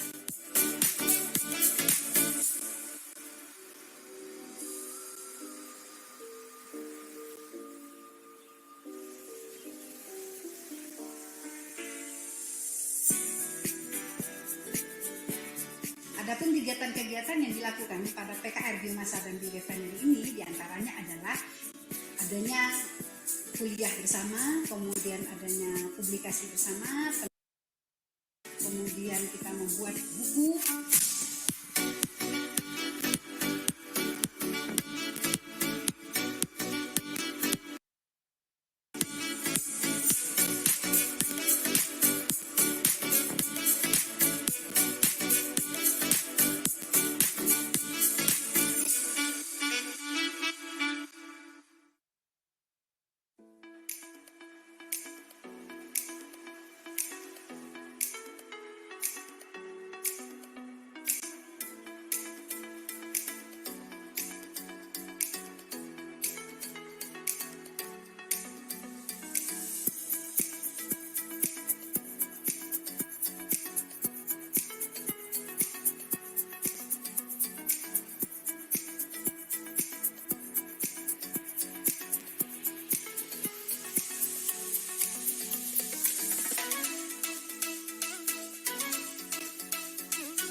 Terbuat dari sampah nabati. Contohnya misalkan ini dari sisa-sisa penyulingan minyak, kita bisa dipakai untuk biodegassing. Limbah nabati ini kita boleh dimasukkan sini. Nah, habis itu kita harus diaduk secara perlahan-lahan. Di sini keluarnya gas. Nah, ini disebutnya penampungan. Dari sini kita memakai aerator. Ini alat pengaturnya, besar kecilnya gas yang akan keluar. Nah, ini apinya dalam keadaan besar, kita buka full ya.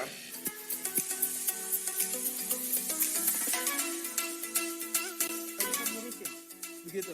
Ya itulah yang ingin dibangun. Tapi output kita harus tinggi ya. 2, 3.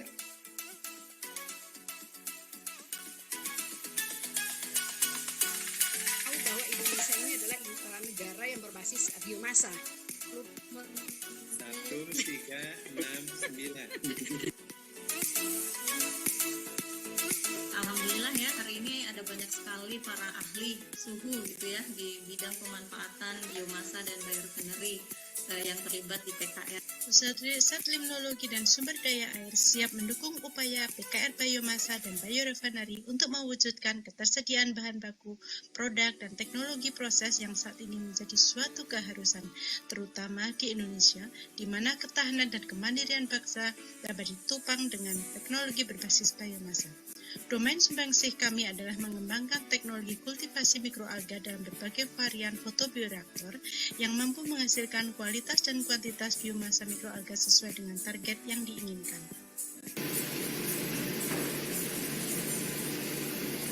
Bersama-sama, mari kita berkolaborasi untuk meningkatkan kapasitas dan kompetensi SDM Pusat Kolaborasi Riset Biomasa dan Biorefinery menjadi pusat unggulan riset berbasis biomasa dan biorefinery tahun 2026. Maju terus PKRBN. Pusat Kolaborasi Riset Biomasa dan Biorefinery. Yes!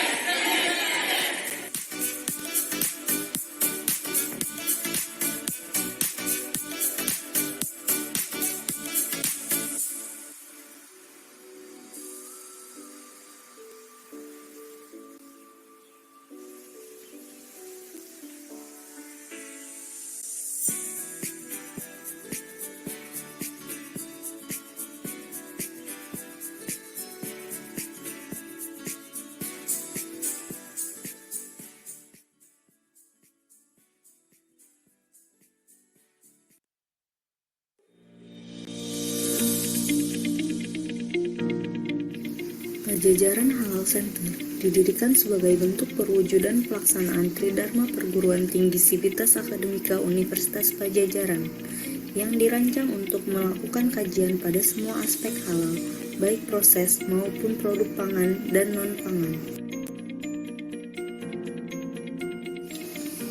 Berdirinya Padjadjaran Halal Center diawali dengan terselenggaranya the first Padjadjaran International Conference on Halal Innovation 2016. Tahun 2018, Padjadjaran Halal Center telah dilegalkan statusnya menjadi pusat riset di bawah Fakultas Teknologi Industri Pertanian. Hingga pada tahun 2020, Padjadjaran Halal Center beralih dari pusat studi menjadi pusat riset unggulan Universitas Padjadjaran. Universitas Padjadjaran melalui Padjadjaran Halal Center dibentuk menjadi suatu lembaga kajian akademik yang memfokuskan diri pada kajian halal yang nantinya akan membantu pemerintah dalam mengimplementasikan Undang-Undang Jaminan Produk Halal. Padjadjaran Halal Center dibentuk sebagai perwujudan kepedulian Universitas Padjadjaran terhadap bahan baku, produk, dan proses halal yang saat ini menjadi suatu keharusan terutama di Indonesia, di mana mayoritas penduduknya adalah Muslim. Padjadjaran Halal Center akan berada sepenuhnya di bawah Universitas Padjadjaran dan dirancang untuk melakukan kajian pada semua aspek halal, baik proses maupun produk pangan dan non-pangan. Berbekal teknologi pengujian dan peralatan yang tersedia, Padjadjaran Halal Center dibentuk untuk membantu pemerintah dalam mengembangkan ilmu pengetahuan sebagai instrumen pertumbuhan bagi bangsa. Padjadjaran Halal Center didirikan untuk melakukan pengembangan produk, metode, validasi dan komersialisasi pengujian halal melalui pendekatan ilmiah dalam memastikan kehalalan dari produk konsumen. Padjadjaran Halal Center saat ini dikelola dengan mengintegrasikan beberapa laboratorium di Universitas Padjadjaran, di antaranya Laboratorium Mikrobiologi Pangan,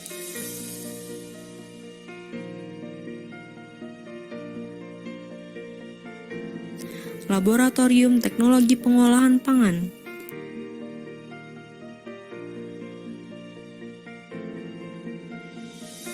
Laboratorium Kimia Pangan, Laboratorium Jasa Uji Fakultas Teknologi Industri Pertanian,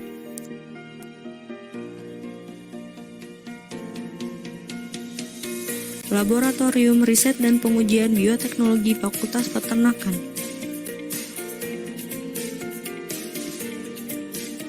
Laboratorium Sentral Universitas Padjadjaran,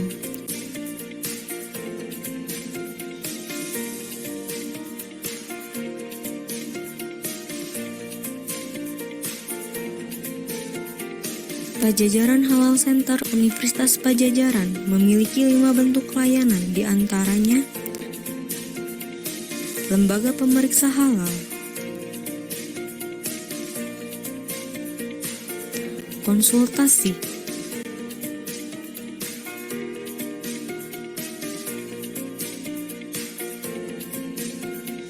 penelitian, pelatihan dan pendampingan,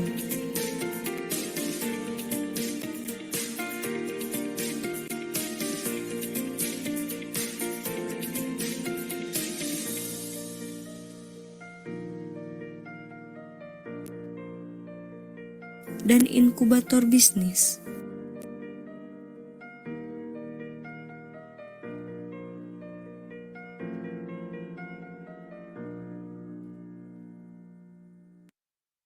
Gazing out my rounded rectangle for the earth of beauty, this is my home and my place.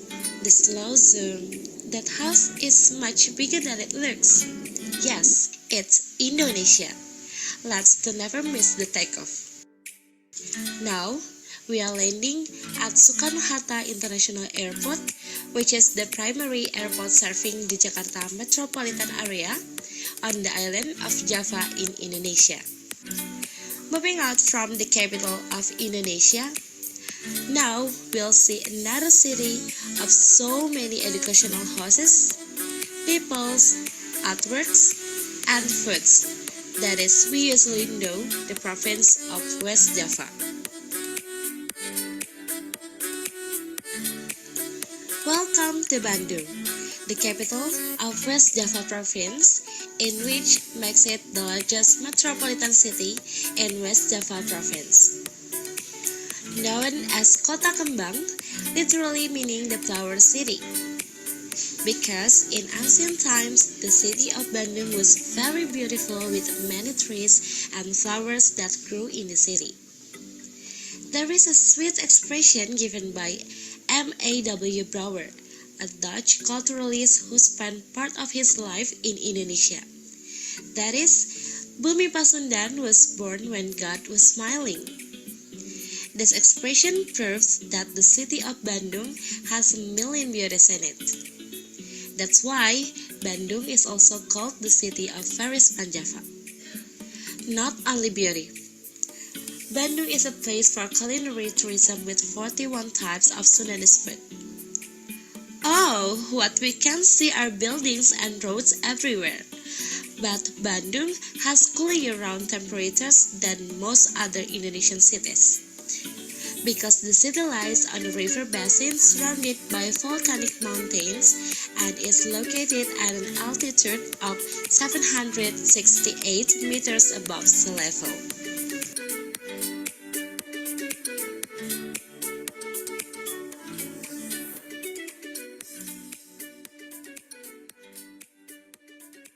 Located at Jalan Diponegoro number 22, Bandung City. This building is known as Gedung Sate, which is a reference to the shape of the building's central pinnacle, which resemble the shape of one of the Indonesian traditional dish called satay. The main motif of the front of the building is a stylized Japanese temple. It was one of the first buildings to combine Indonesian and European style of architecture to create the Indo-Dutch style. The extensive use of dark timber for the roofing is a conscious reference to local architectural styles. Yet the brilliant white of the main structure with both arches make it out as a very much a Dutch building. Gedung Sate is impressive in both its huge scale and also in its attention to small details.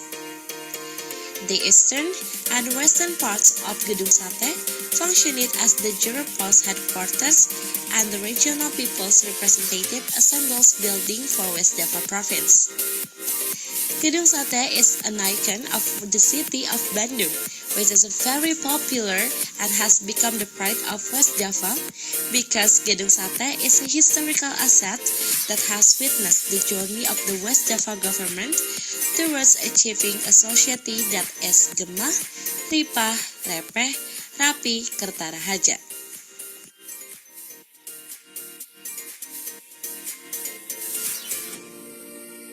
Alun-alun Bandung, or Bandung City Square, is a 1.2 hectare public park in the center of Bandung City, West Java.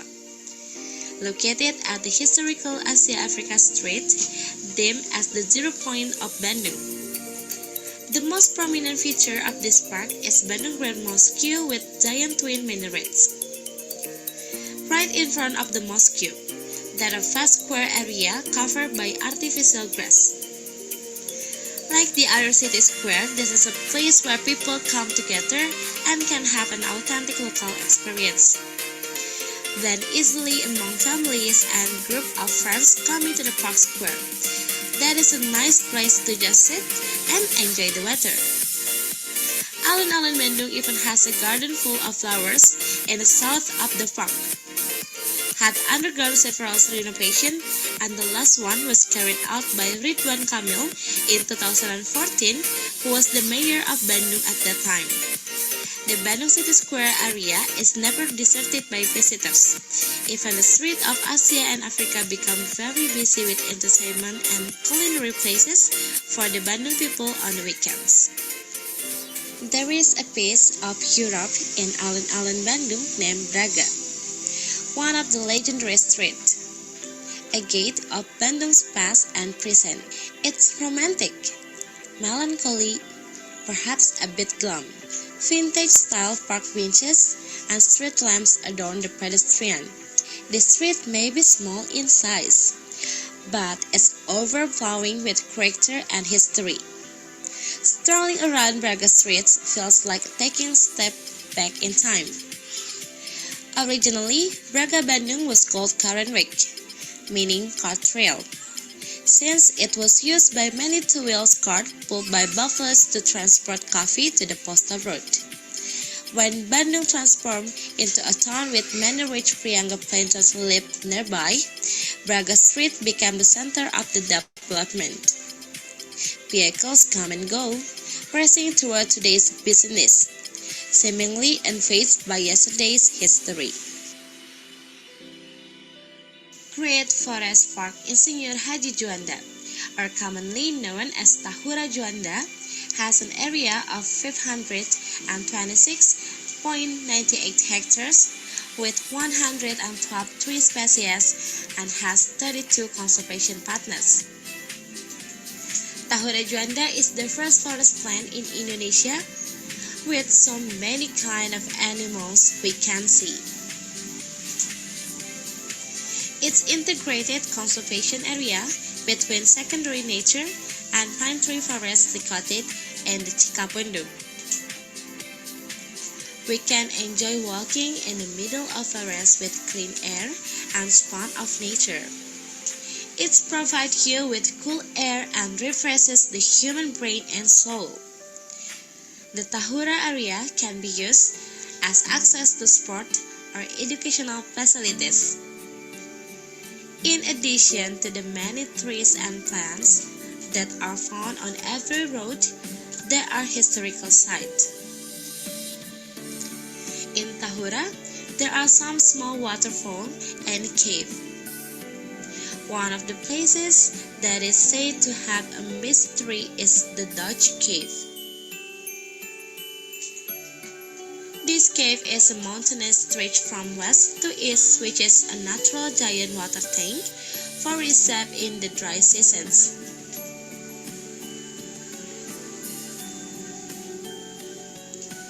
There are 2 entrances to the Dutch cave, and they are connected to each other. And there are 15 alleys in the cave.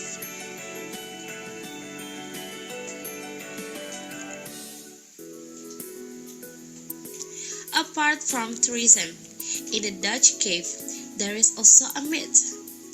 Don't mention lada, a Sundanese word which means spicy, if you don't want to have a bad luck or mystical events in this place. This Tahura stretches from Curug Dago, Dago Pakar to Curug Maribaya, which is part of the Mount Pulosari Forest Group. The most beautiful scene you can get is Keraton Cliff.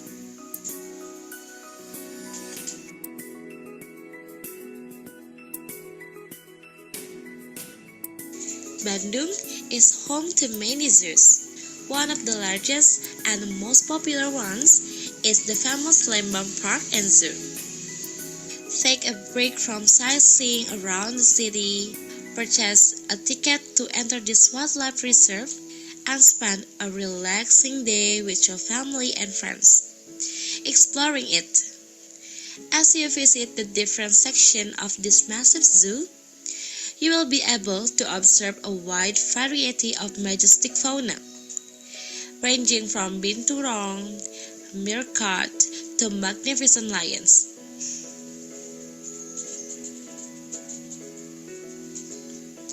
You can even interact with some of the creatures like deer, ostriches, and many more.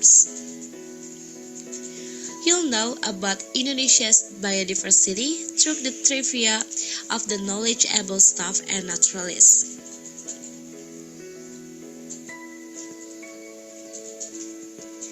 The concept of tourism is actually familiar, but the condition of the field has been made creative and up-to-date, namely a modern zoo and amusement park.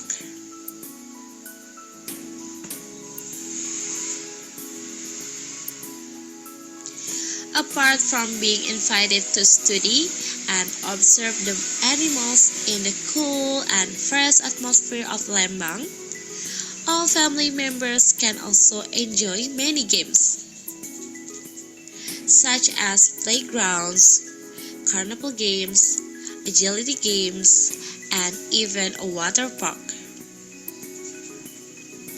Another characteristic of this park and zoo is the existence of a restaurant or cafe that has a large glass wall so that visitors who eat at this restaurant can see various kinds of animals that are directly behind the glass.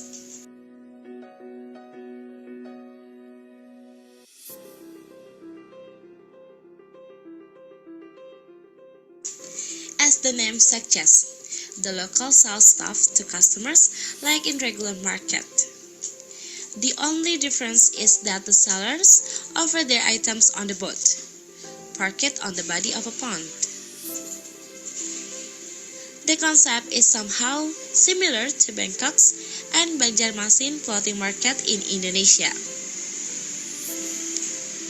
It is located at Jalan Grand Hotel number 33 in Lembang, West Bandung. This floating market uses a lake as the center of its activities. There are 46 boats that serve a culinary menu typical of West Java and snack typical of the city of Bandung, which are the favorite menus of the people of Bandung and its surroundings. The floating market has the concept of village and tourism village, which offer types of tourism with a unique and a cool rural natural setting. The floating market was inaugurated on December 12, 2021 and is now a leading tourist attraction for the Lembang area. In addition, floating market also has sporting tourist facilities.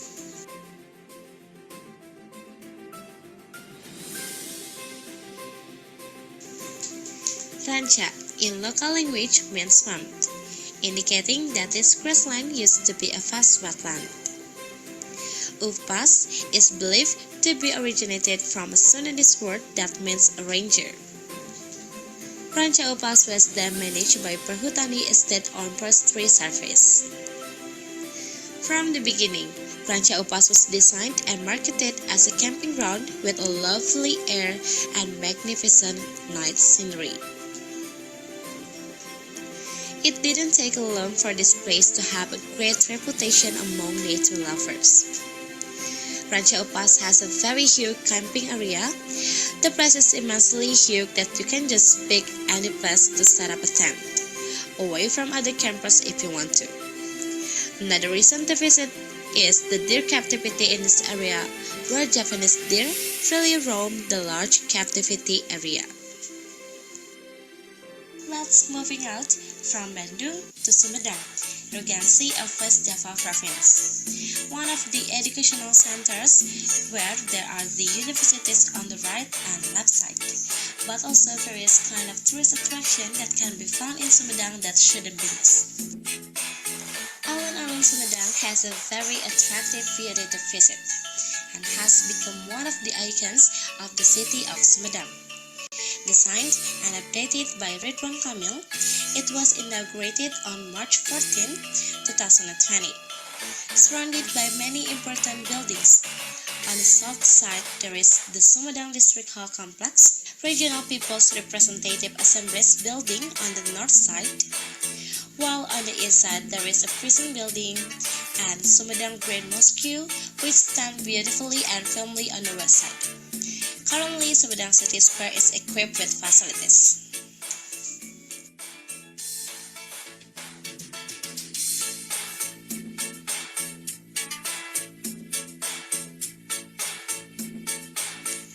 Tahu Sumedang or tahu bungkeng has some different characteristics from other tofu. The difference between ordinary tofu and tahu Sumedang is found in the coagulation of soy milk, where tahu Sumedang use salt as coagulant, while ordinary tofu use acetic acid or vinegar for its coagulation. Oh yes, for your information, it was first made by a Chinese Indonesian named Ong Kino. Tahu Sumedang characteristic are its content half empty or completely empty. And it has a creamier inside than the normal white tofu, with the taste is savory. Tahu Sumedang best served with lontong, various kind of sambal, soy sauce, or cabai rawit. This tofu is mainstay of the city of Sumedang because it tastes delicious and has a lot of vegetable protein from soybeans. The soybean used to make this tofu are kedelai lurik, which is a typical Sumedang soybean. In addition, the low price makes tahu Sumedang a favorite food to be used as souvenirs. Besides being tasty, the skin of this tofu is crispy and the filling is soft and tender. Tahu Sumedang often found on the outskirts of the city of Sumedang. Because it is quite easy to make, many residents of Sumedang make and sell tahu Sumedang for tourists or newcomers who just pass on this road.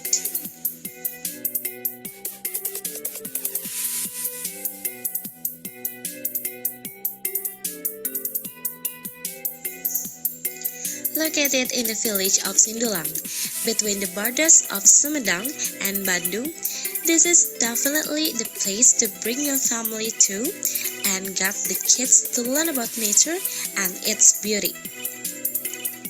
Within the area, there are two waterfalls. That is 50 meters tall and the other one is 30 meters away. Here, the clear water brings tranquility and peace.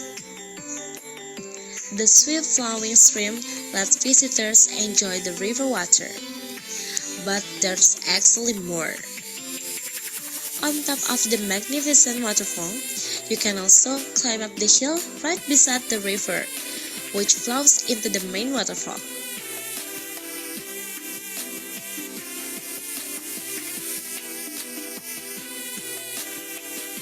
The village serves as a tourist spot which brings natural beauty and coolness. This resort spot its visitor with paragliding tours and Tampamas mountain views in the distance. Sitting on the top of these hills, while enjoying a hot of coffee in a fine cafe, we can clearly see the view of the city Sumedang below us.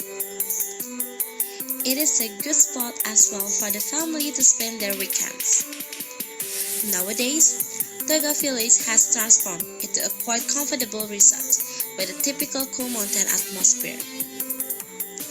The village is not difficult to find as its location is quite near to the center of Sumedang. From a distance, a blend of luxurious villas is obviously seen.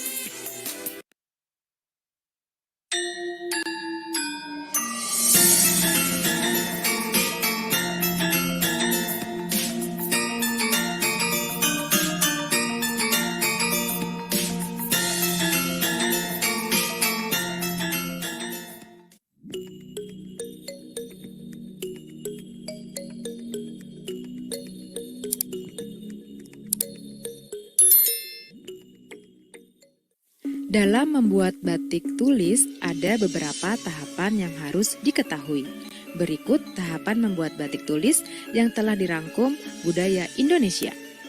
Batik tulis adalah batik yang dibuat di mana canting dipakai sebagai pen untuk menulis atau menggambar. Canting biasanya terbuat dari kayu yang ujung gagangnya terbuat dari kuningan atau plat seng dan berbentuk lancip. Canting biasanya dimasukkan ke dalam wajan yang berisi lilin malam yang nantinya digunakan sebagai tinta untuk menggambar. Setiap sehelai kain batik tulis yang dihasilkan tidak hanya dihasilkan oleh seorang perempuan yang duduk sambil mencanting saja. Biasanya terdapat jasa 4 hingga 5 orang dalam mengerjakannya, yang kebanyakan bukan dikerjakan di pabrik, melainkan industri rumahan yang memainkan peran utama dalam mengerjakan proses membatik ini. Berikut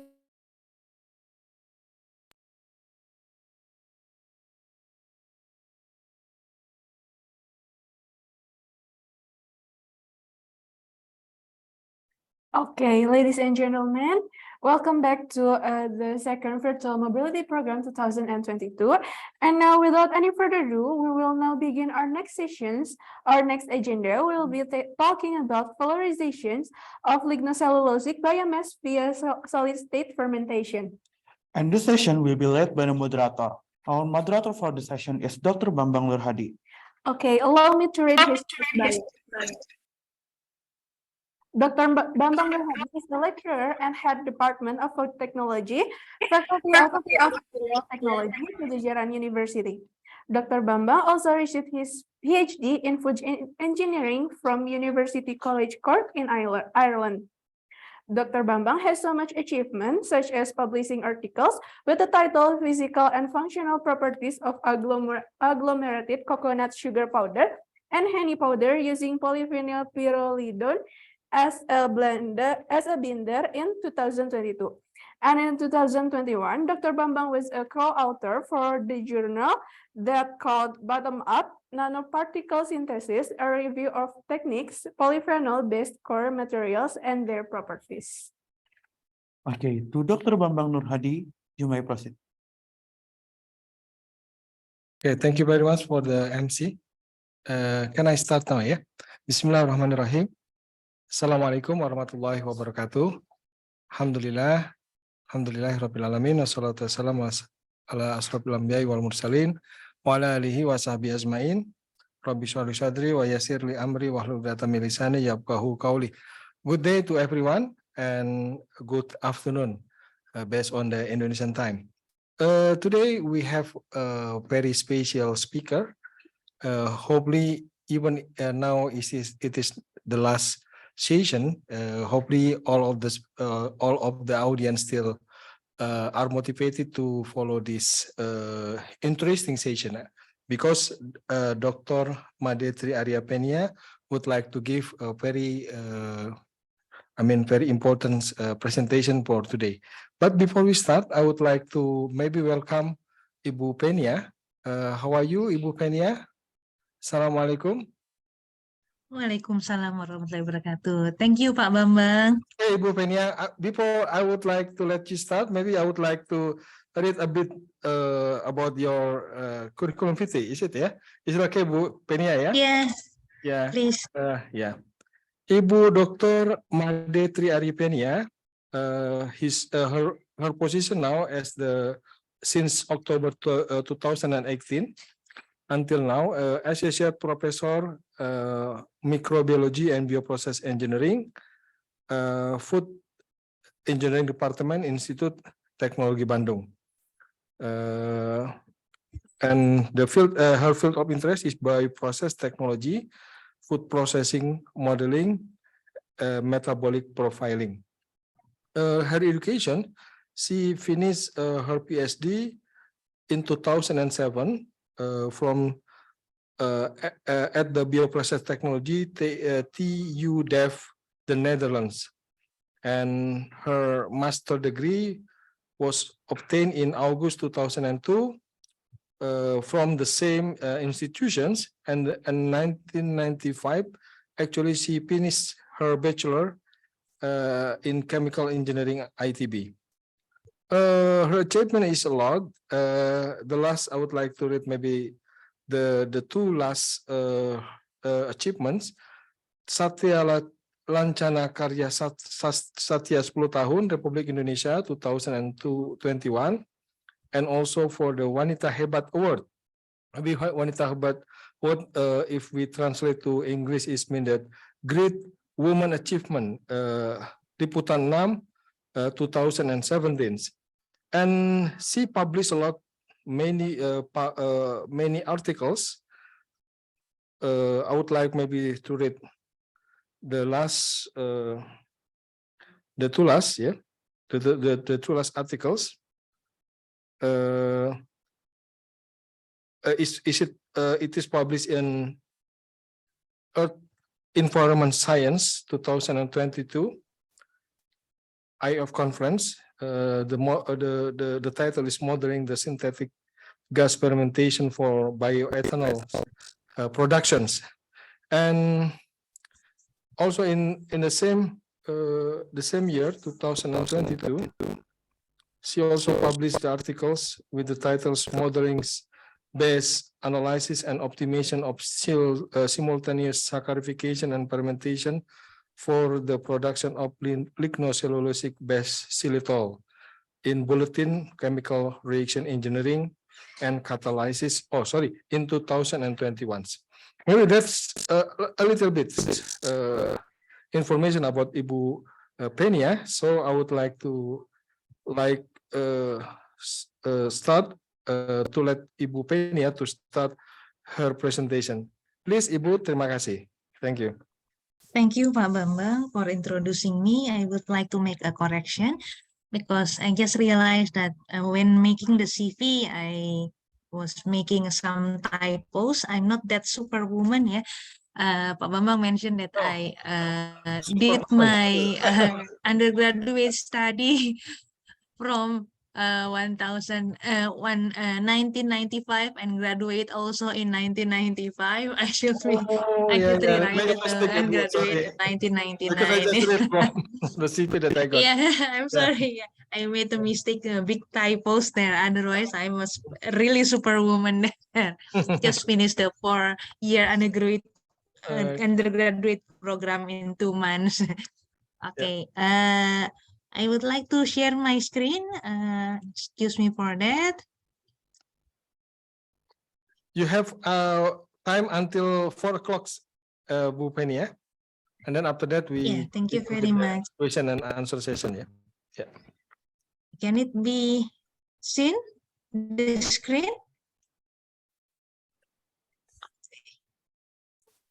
I hope you can see my screen by now, or yes, it's clear. Okay, thank you. First, I would like to apologize because of the miscommunication between me and the organizer. I was thinking that this lecture will be held at 4 o'clock, so I have already scheduled for another meeting, but apparently it is actually 2:30. So there is the negotiation. So I finished the previous meeting as soon as possible, and I'm sorry I can just join it by now. So my title today will be Valorization of Lignocellulosic Biomass via Solid State Fermentation. I'm sure all of you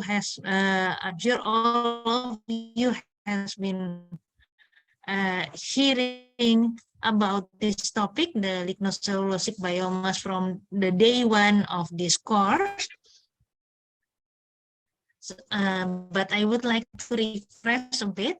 Lignocellulosic biomass, by definition, lignocellulosic biomass is a highly complex bioresources composed mainly of interwoven masses of cellulose, hemicellulose, and lignin.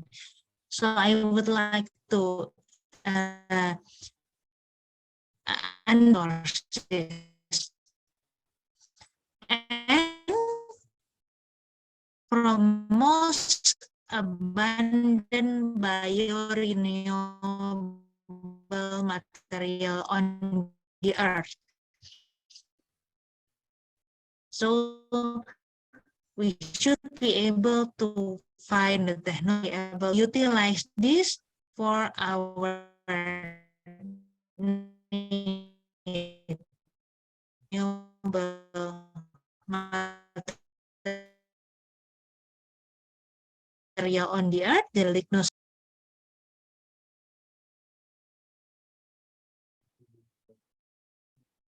Yeah, I'm sorry. I think the connections of Ibu Penia is not good. Okay, So, I'm sorry. I think I was disconnected. Yeah. Okay, let me share the presentation again. Okay, so lignocellulosic biomass is the product of the photosynthesis process. So it is given. It's given from God for us. And once again, it's complex matrix. In this literature, it said that it's not only cellulose, hemicellulose, and lignin, but it's also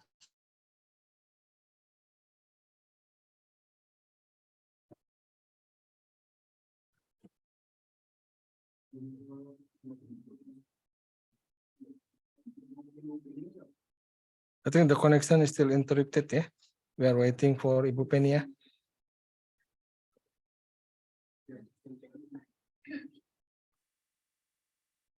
The picture of her is still freeze. Yeah.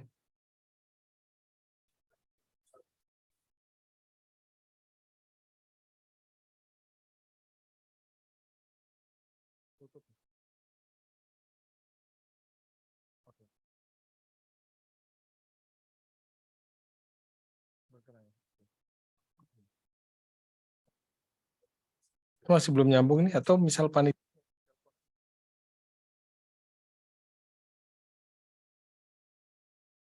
Still freeze.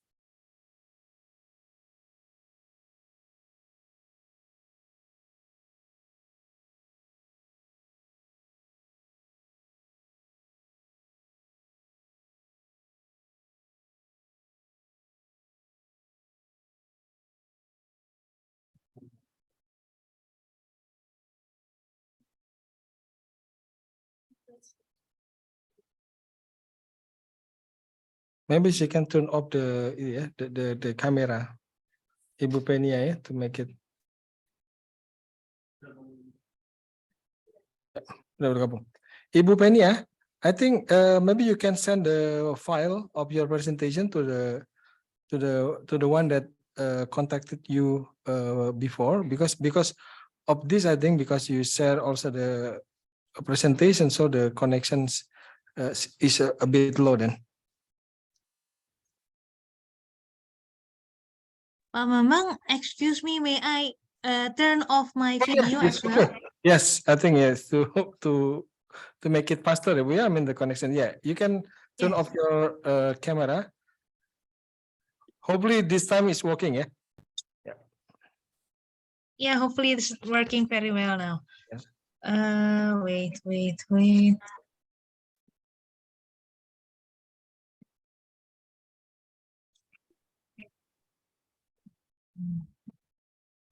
I'm sorry for this trouble.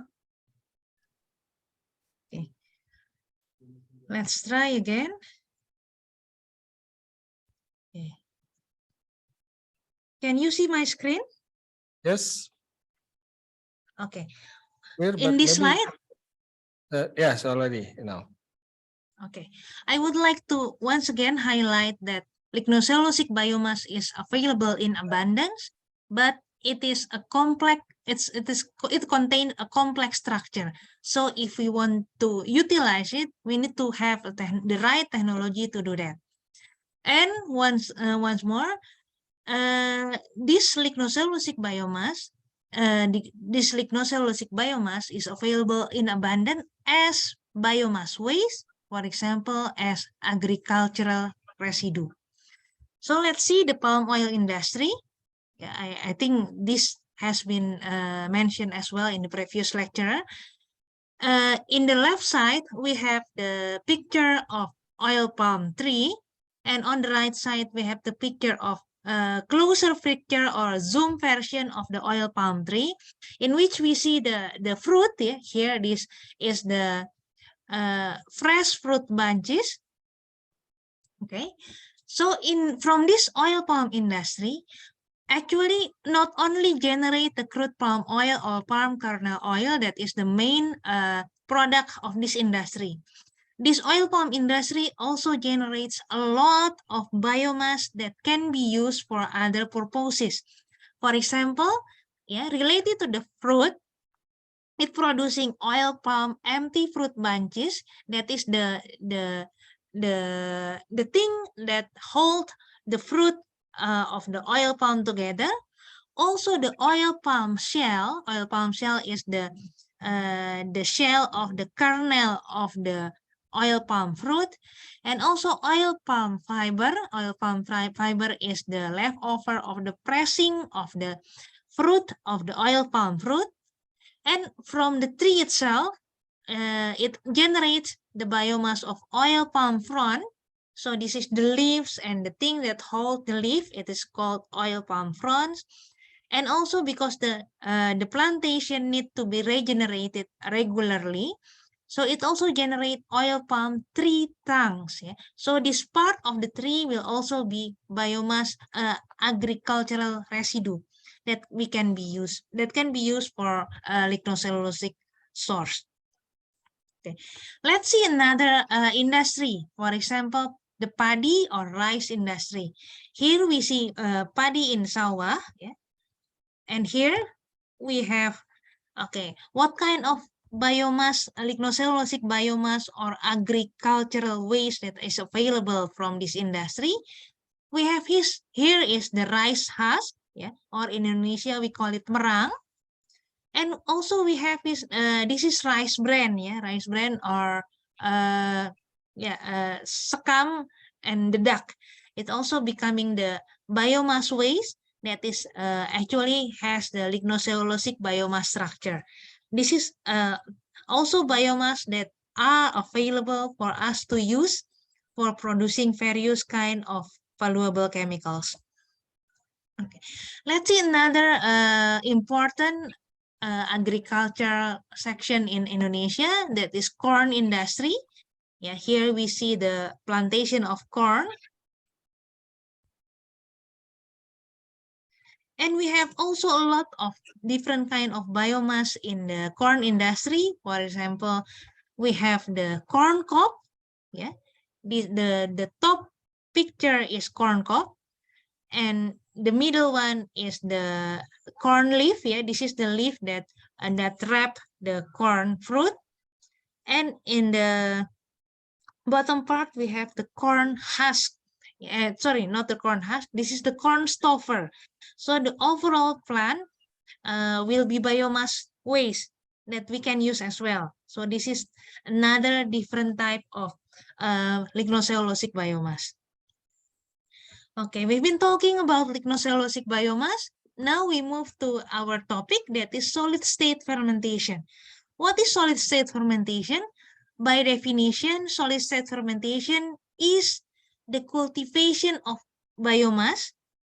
We talk about different kind of biomass. This is cultivation of microorganism in which this microorganism grow on solid materials.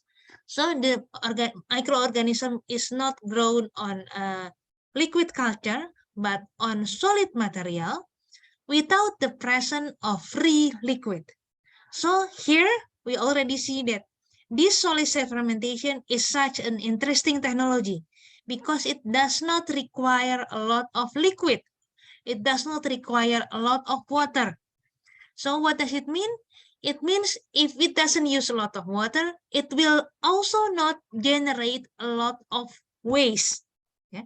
Because in another type of fermentation that is called the submerged fermentation, in which the microorganism is forced to swim in the water, yeah, in the substrate, in the liquid phase substrate. Normally, it only generates a small concentration of product and small concentration of microorganism, and a lot of water will be left over as waste that need to be treated further. Yeah. Okay, in another definition, SSF or solid state fermentation is performed on solid substrate with a low moisture content. So once again, it requires a very small amount of liquid with the advantage of high product concentration, because the water, the solvent is less, so that we can get product at high concentration. But only a relatively low energy is being required. Yeah? Because once again we use very little water, very less water. So we don't need a lot of energy to mix, for example, between water and substrate and microorganism. So in this type of fermentation, it does not require a lot of energy. Yeah. Another definition, solid state fermentation is a three-phase heterogeneous process comprising of solid. Yeah, we know that the microorganism will grow on solid. Yeah. Liquid. Well, we still need liquid, although very limited amount of liquid is needed here. And gaseous phase. Yeah, because the microorganism normally need oxygen, for example, so it needs gaseous phase as well. So it become a three-phase heterogeneous process. It offers potential benefit for the microbial cultivation for bioprocess and product development. And over the last 2 decades, SSF has gained significant attention for the development of industrial bioprocesses, particularly due to lower energy requirement associated with higher product yield and less wastewater production with lesser risk of bacterial contamination. The last thing I want to highlight as well, because if we work with fermentation, we're normally afraid of the occurrence of contamination by other bacterial strain or fungal or virus. Here, because we are using a very limited amount of water, there are not many microorganisms that can grow in that condition. So, by doing SSF or solid state fermentation, we already prevent the occurrence of contamination. Yeah. In addition, it is eco-friendly, mostly utilizing solid agro-industrial waste residues as the substrate. So here come the overlap between lignocellulosic biomass and solid state fermentation, because by doing solid state fermentation, we can use the lignocellulosic biomass as the substrate to grow the microorganism. Okay, next. Okay, why is it interested from the microbiology point of view? Yeah. Okay, it's interested from microbial point of view because this is Mr. Trinsis mentioned that God did not, I'm sorry, this is not clear for me. God did not create filamentous fungi to grow in a fermenter. What is mean here is fungi is not grown in submerged condition. Yeah, submerged fermentation is an artificial condition or artifacts for filamentous fungi because naturally they live in solid state. So if we are developing the solid state technology, solid state fermentation technology, we are closer to the condition that is in which the microorganisms are more happy in it. Yeah, this is the very simple example of solid state fermentation. Here, if we left our fruit, for example, orange, for 2 weeks or 3 weeks in the room condition, it will be engulfed. Yeah, it will be surrounded by white layer that is actually a fungi. This is a typical example of naturally fungi would like to live in this condition. So this is called solid state fermentation. This is the same, but using lime, yeah, as the substrate. Here, if we zoom out the lime, we can see that in the peel of the lime, there are a lot of fungal growth. Yeah. On the left side, sorry, on the right side, we will see this is a typical example of a solid state fermentation. In the bottom, we see tempeh, that is a traditional food of Indonesia. This is actually a product of solid state fermentation. And above, we see cheese. Yeah, this is blue cheese. This is also typical product of solid state fermentation. So solid state fermentation actually have been developed for a long time for traditional process, but because it's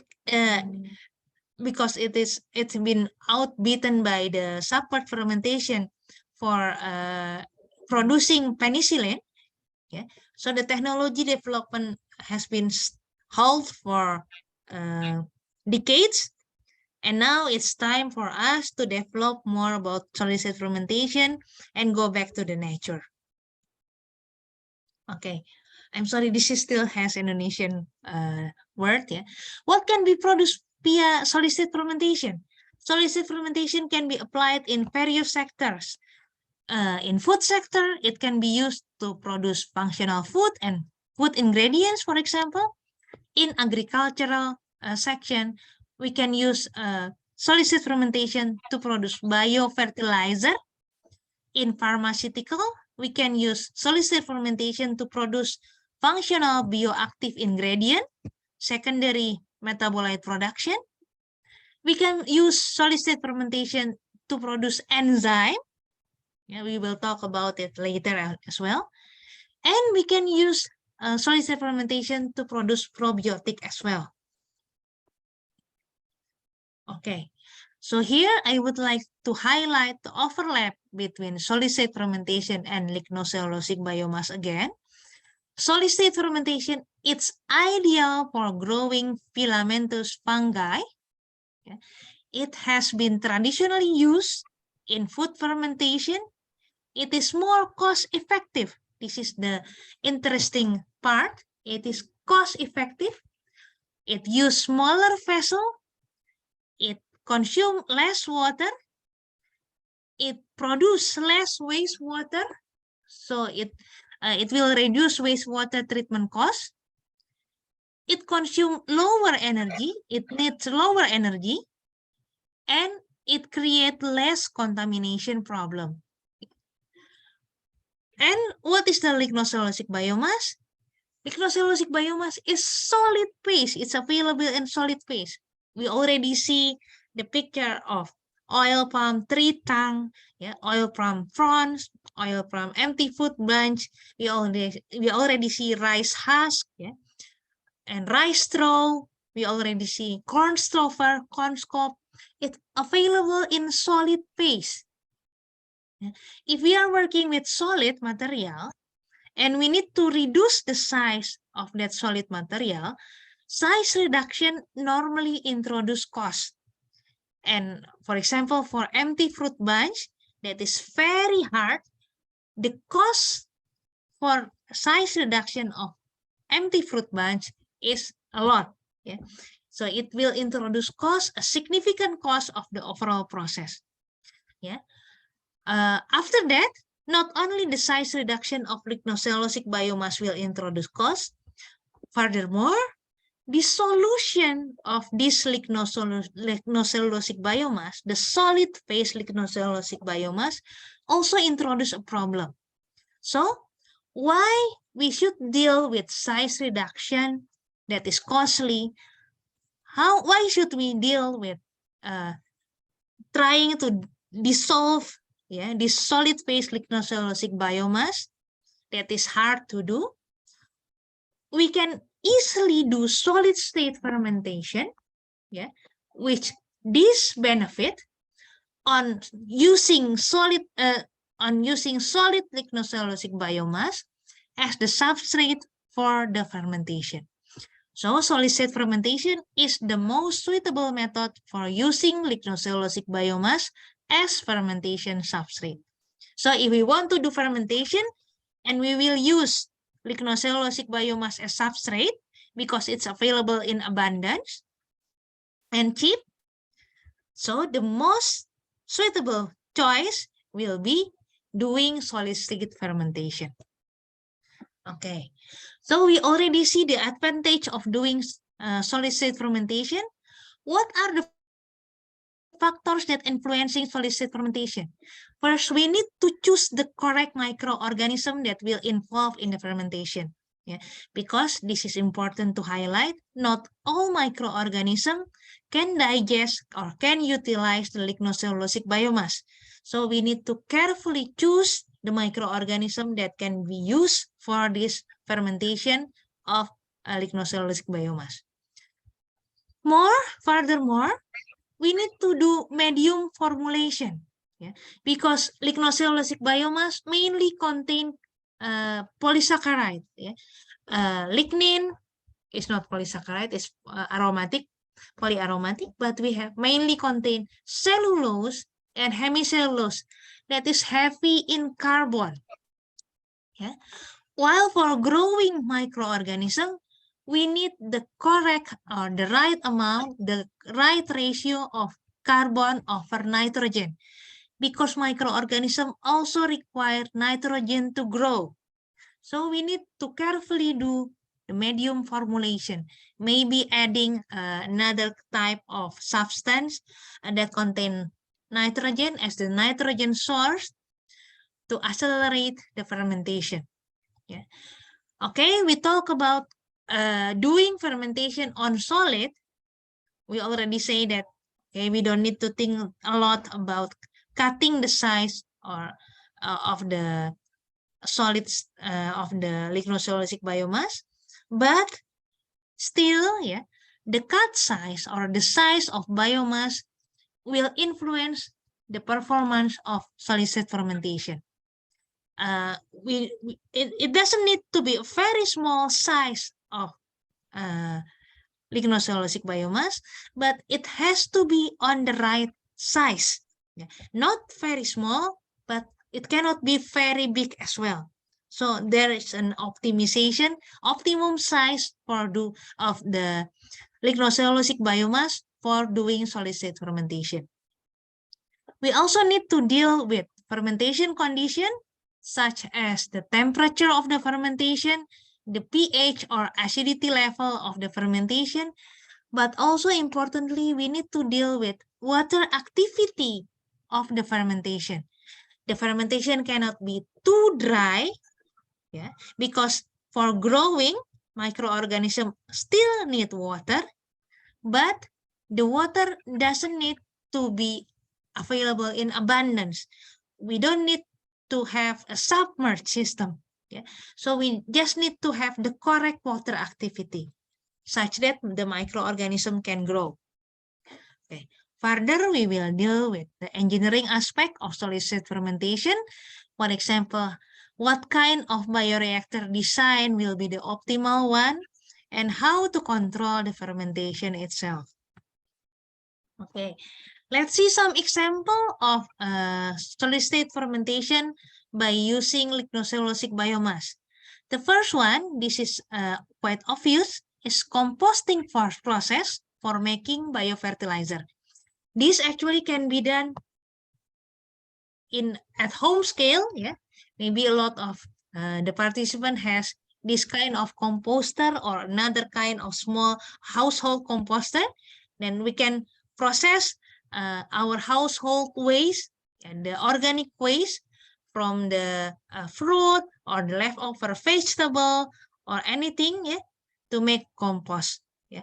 Composting is actually biological decomposition of waste consisting of organic substance of plant or animal origin under controlled condition to a state sufficiently stable for storage and utilization. I would like to highlight to state sufficiently stable for storage and utilization. Composting is an age-old traditional waste minimization strategy.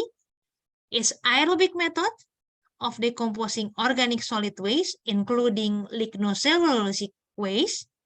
Yeah, is a major type of recycled organic waste to produce useful fertilizer. So we can use composting method to produce biofertilizer. And compost will produce humus as the end product. That is the state that is sufficiently stable for storage and utilization. And humus will be beneficial for plant growth and effective to minimize organic waste at small or large scale. Although composting is a traditional method, yeah, we can engineer or we can study, we can do research on composting because composting is basically solid state fermentation. We will grow bacteria, we will grow microorganisms on this solid waste, this solid organic waste. It can also be lignocellulosic waste, yeah, to a stable condition, to humus, converting this lignocellulosic material to humus. Yeah, so we need to carefully think because lignocellulosic material agricultural residue available in abundance, we cannot simply put it in our household composter. We need to design a bioreactor that can provide the aerobic condition, yeah, for the microorganism to grow optimally. So that here we can see, for example, this is the control in the left side, and on the right side, after the engineering of the composting process. At the same day, yeah, without any further treatment, we just left it in the room condition. This, I think, is 60 days or something. This lignocellulosic waste, this is, I think, empty fruit bunch, yeah, has not gone anywhere. It's still like this. It's still giving putrid smell. It still contains a lot of pathogen bacteria. Yeah? And we can see it here on the right side. It already turned into humus. Yeah? It's already decomposed. It already make a humus. It can be already used for biofertilizer. Yeah. So by doing solid state fermentation correctly, by designing the right system, how to obtain the right temperature, how to give a correct aeration, how to give the right mixing strategy, we will make compost faster. Yeah, it will make compost better.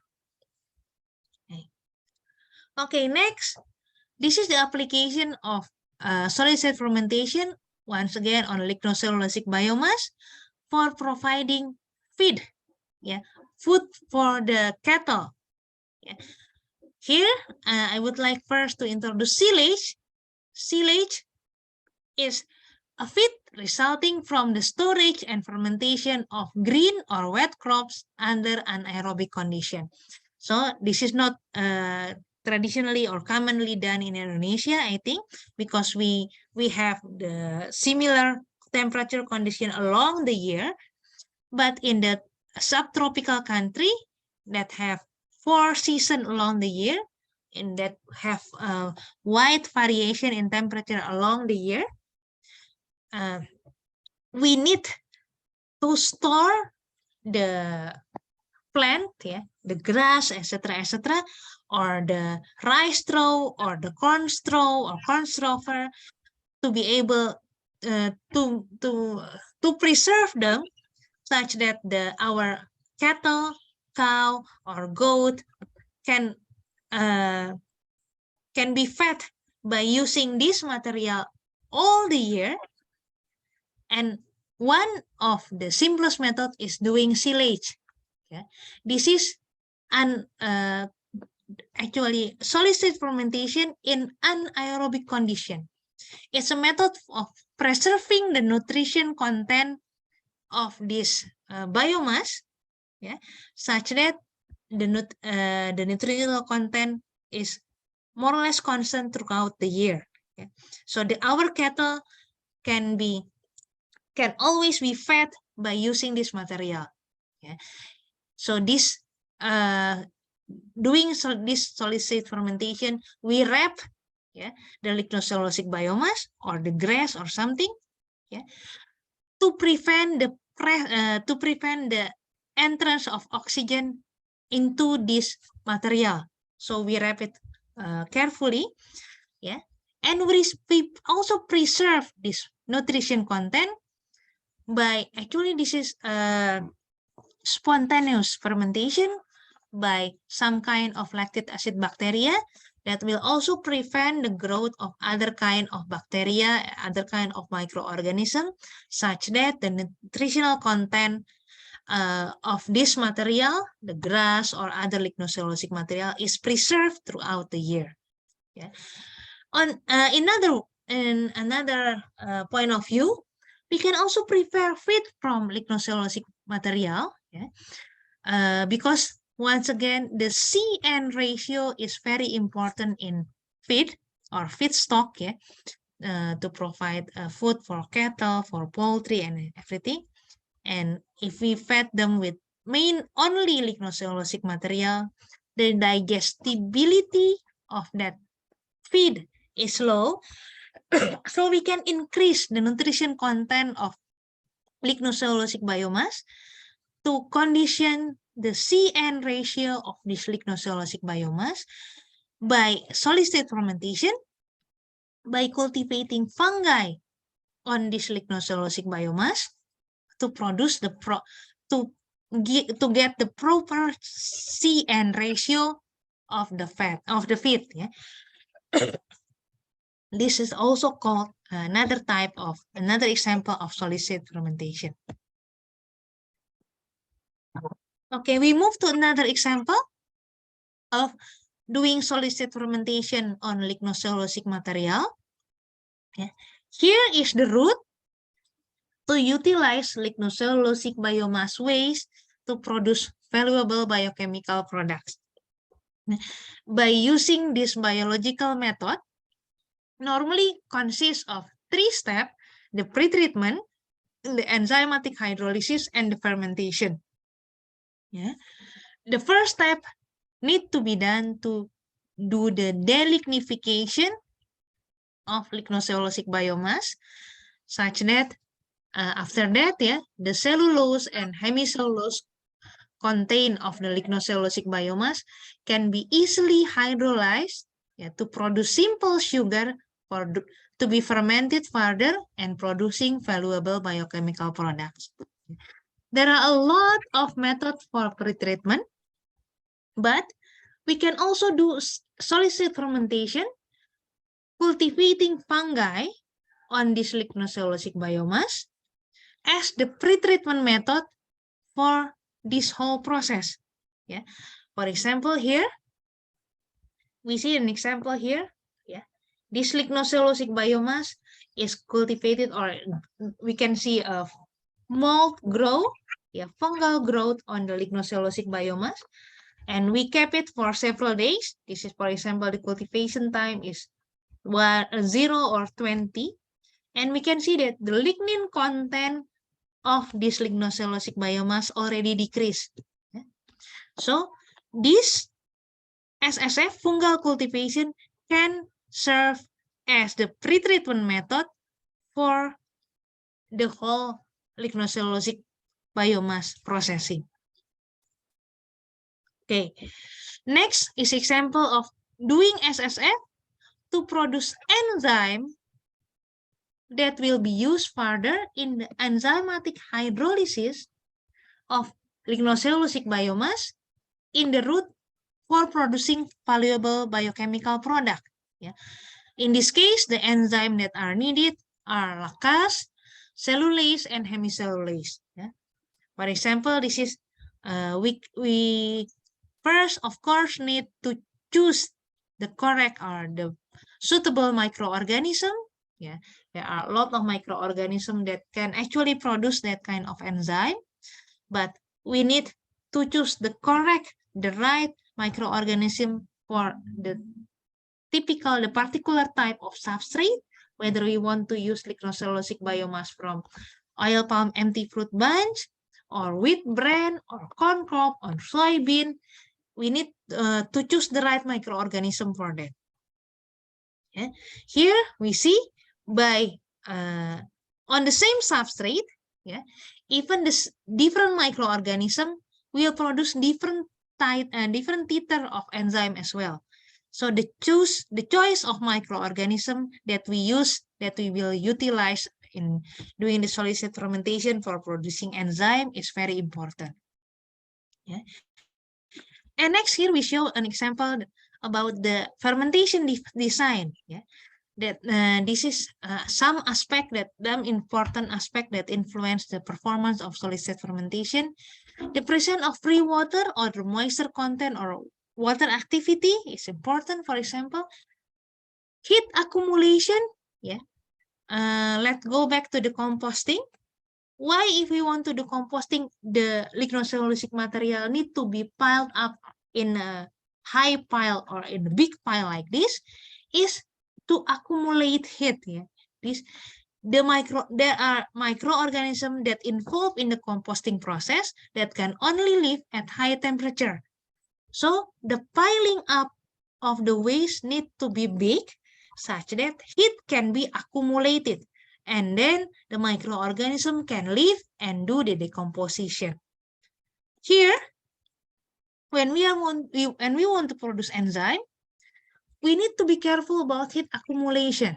Yeah, it depends, of course, on the temperature, but some type of microorganism can only live at a certain range, a small range of temperature. Yeah, so if we have heat accumulation in this fermentation, we can get the microorganism killed, and then they cannot produce what we want them to produce.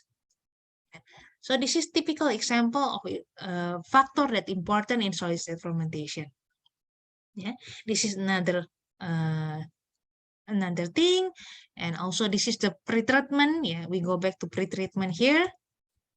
Yeah, so if we want to do this, we want to produce this enzyme. So this enzyme will be used in the enzymatic hydrolysis process, but in this story, this enzyme are actually the valuable biochemical products from solid state fermentation of lignocellulosic biomass. We also need to think about what kind of pretreatment that is the most suitable for producing this enzyme product. Okay, there are other factors that influencing the solid state fermentation. Okay, the last case, the last example, I want to show that we can also do solid state fermentation on lignocellulosic biomass to produce a high added value product. For example, food colorings.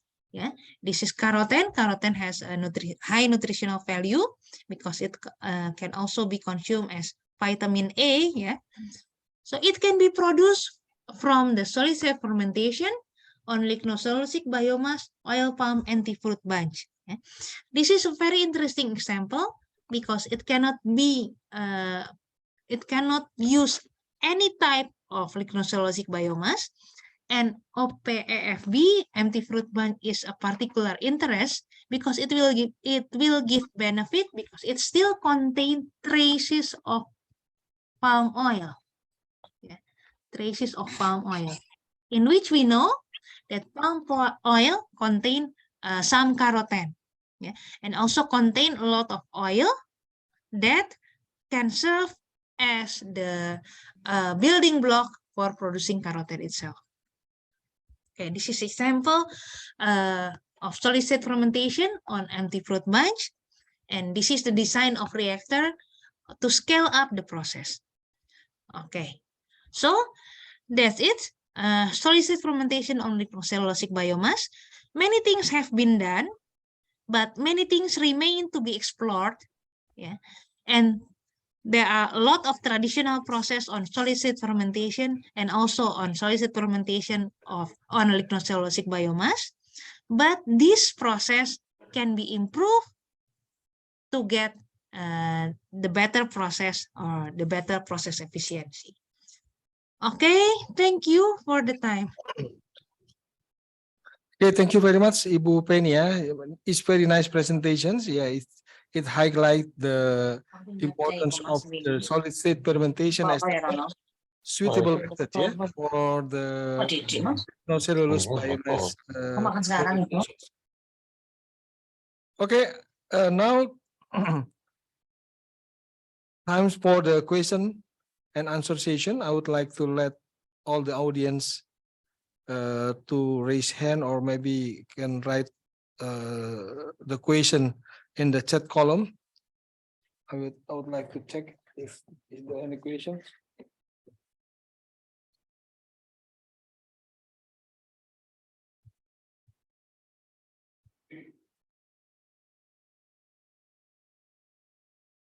We are still waiting for the question, Bu Penny. Maybe I would like to start to raise the question. Is it okay? Yeah. Yes, it's okay, but there's also a participant that raise hand, Pak Bambang. Oh, already.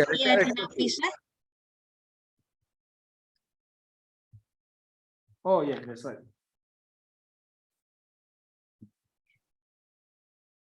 Oh, from Vira Putri Yarlina, ya, Bu Vira from Unpad. I would like to read the questions. Ibu Penia, thank you for your presentation. My name is Pira Putri. I would like to ask you, in the pre-treatment and fermentation process, how do we optimize microbiology activity?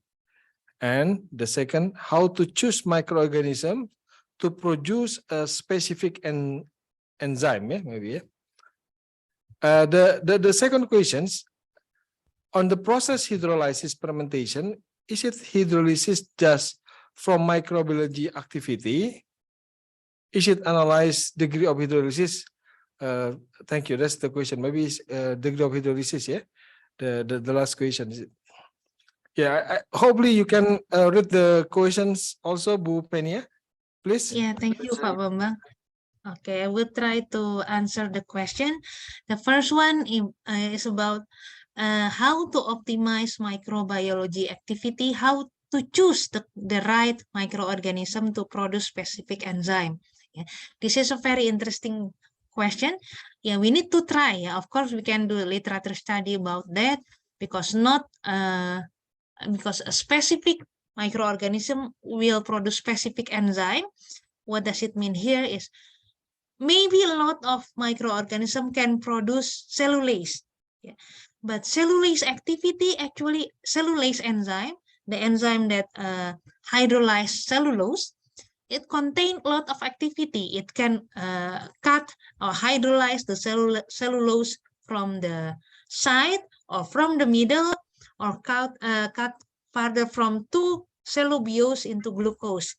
So we need the correct balance between each enzymatic activity to obtain good activity when we are using the enzyme to hydrolyze cellulose. Yeah. Here, people try with different kind of organism. Maybe, for example, Aspergillus niger produce a lot of what they call it, cellubiose, yeah, for example, while Trichoderma viride produce more exocellulose and endocellulose. Now we can also try to combine both, yeah, to use the enzyme produced by both Trichoderma viride and Aspergillus niger. So here we need to be careful. We need to choose the right microorganism, and we need to try for that. Yeah. Okay, and on process hydrolysis fermentation, is it hydrolysis just from microbial activity? Is it analyzed degree of hydrolysis? This is also interesting. Just a continuation from previous example that I give about hydrolyzing cellulase. Yeah, because cellulose can be hydrolyzed. The hydrolysis of cellulose will not directly produce glucose. Yeah. Cellulose contain a lot of glucose or high degree of polymerization of glucose. Then we need the proper balance of enzyme to get glucose. If we have only exocellulase and endocellulase, for example, we will just make a smaller polymer of cellulose, but we will not get glucose, for example. So here, yes, I agree. We need to analyze the degree of hydrolysis. Yeah.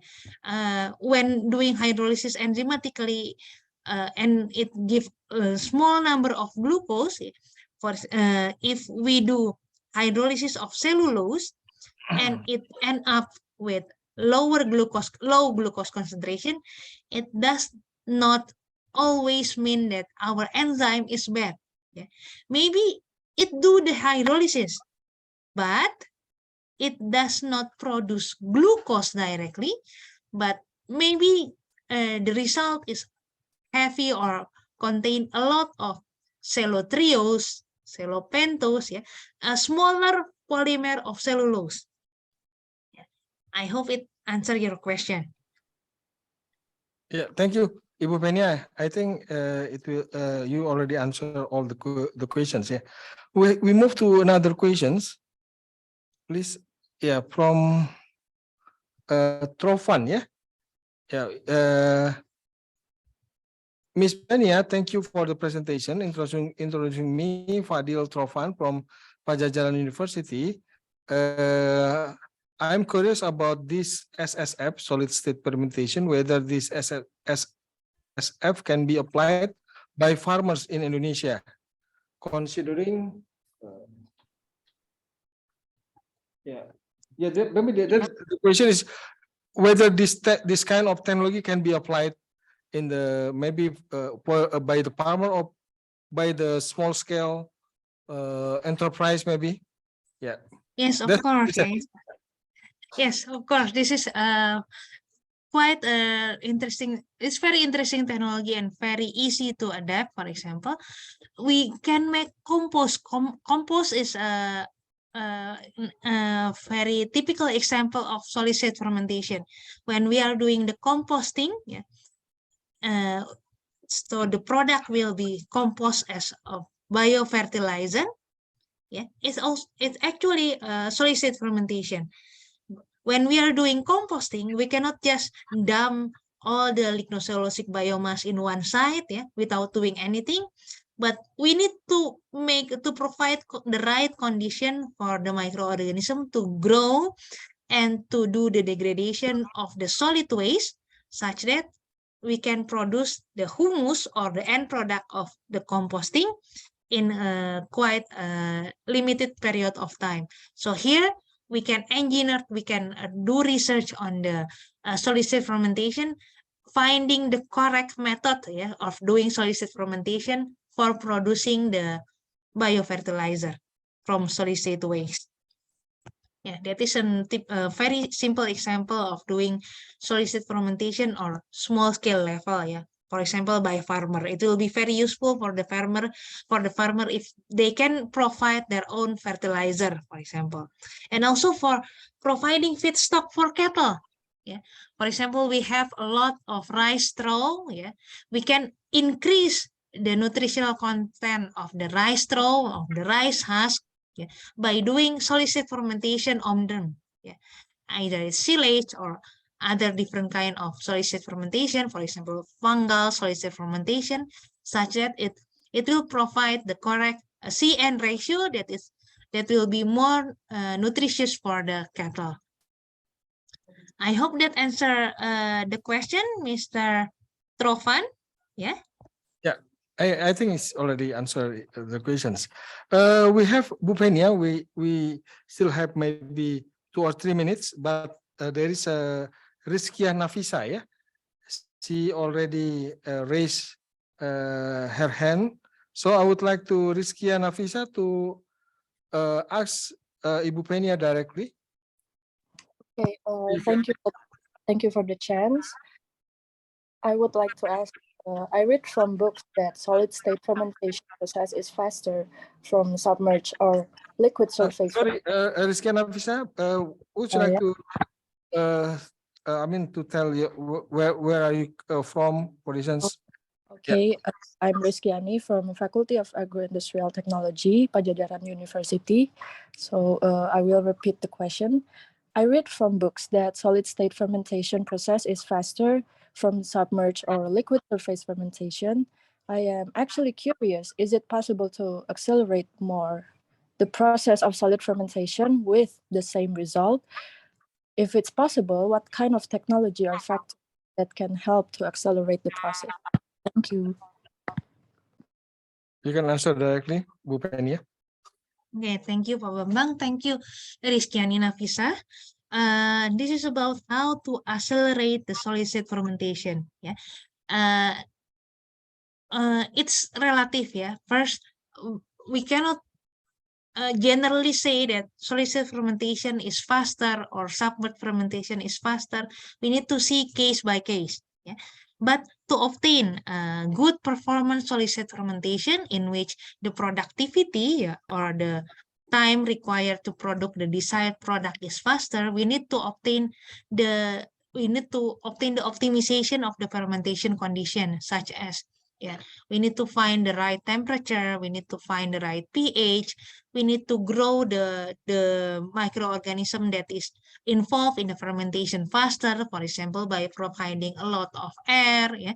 But here we also have to we have to be careful as well, because if we are introducing a lot of air that provide oxygen for the microorganism, the air normally also evaporate the water or the moisture content of the solid substrate, such that the solid substrate will become dry. Yeah.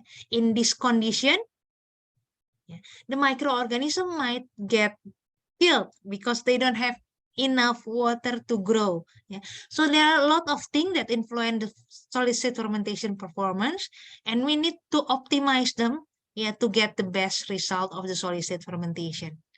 That there are no general rule. Yeah, I think we need to try. There are some key points that need to be addressed. For example, water content or water activity. Yeah? And we should prevent the occurrence of heat accumulation. But that's a very specific and very specific things occur in different kind of fermentation. So we need to study them case by case. Okay, I hope thank you. that answered the question. Yeah, yeah. One last question, Ibu Penny.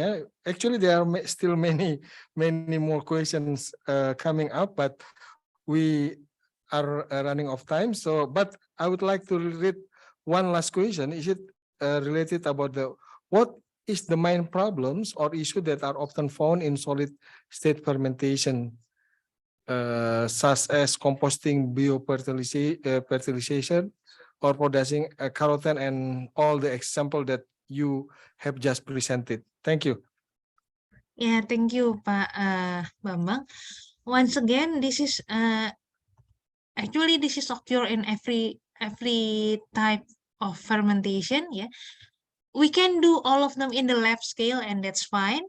But when we scaling up the process, yeah, we don't want to do composting only of 1 kilogram of grass or 1 kilogram of lignocellulosic biomass.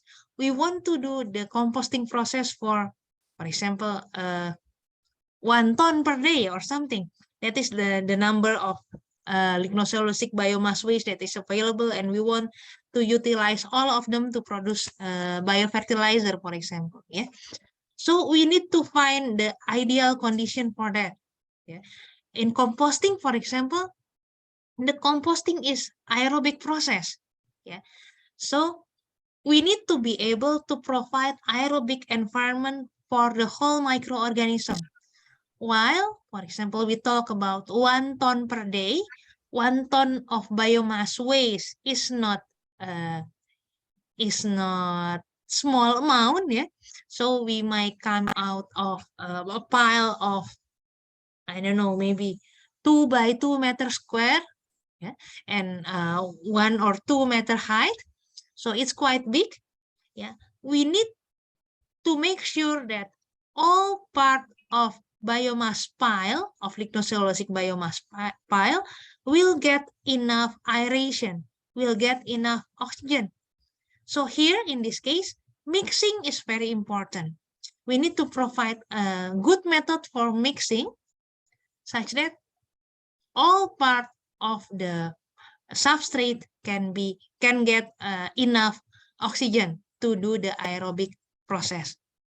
But from another point of view, for example, still for composting, some bacteria that involved in the composting only live at quite high temperature, yeah, maybe 40 degrees centigrade, 45 degrees centigrade. So it needs heat to be generated, to be accumulated in the pile. If we have a pile only of 1 kilogram of biomass waste, for example, 1 kilogram of biomass waste maybe only produce a cup size, yeah, or 2 cup size of the biomass pile. So you can imagine that there will be no heat accumulation, yeah, in that pile of biomass waste. And if there is no heat accumulation, the microorganism that is required to do the composting will not live. Yeah. So here we need to design the process that will provide the correct condition, the optimum condition for the microorganism to grow and do the fermentation. Maybe that's a challenge for doing solid state fermentation. Yeah. Thank you, Pak Bambang. Okay, thank you, Bu Penny. It's very nice explanation and also very nice presentation. Yeah, now we already have reached the limit of the time, so I don't want to make a conclusion about our session today, but this important thing that I would like to highlight that solid state fermentation is the most suitable method to polarize the lignocellulose biomass. And like Ibu Penia said, that many more to be explored, and maybe today we have already been open our mind by explanation Ibu Penia. Thank you very much, Ibu Penia. So I would like to thank you very much. I would like to move to moderator. Oh, before that, the committee asked me to give certificates. Yeah, this is the certificate from the committee. Thank you very much, Bu Penia, for your contribution. It's very interesting and very fruitful presentation. Thank you very much. Thank you, Pak Bambang. Yeah, you are welcome, Ibu. Thank you. So I would like to move again to moderator, please.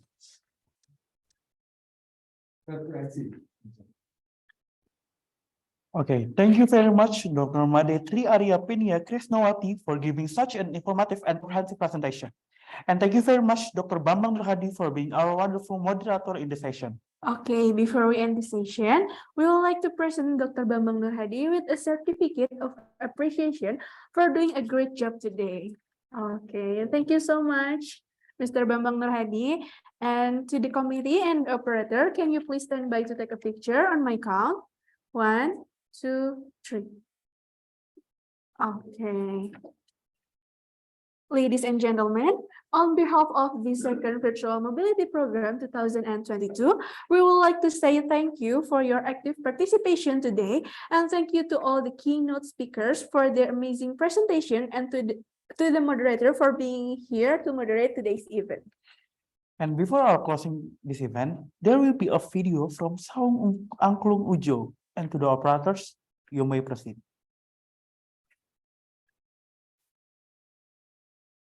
Hai, kita dari Saung Angklung Ujo. Swing.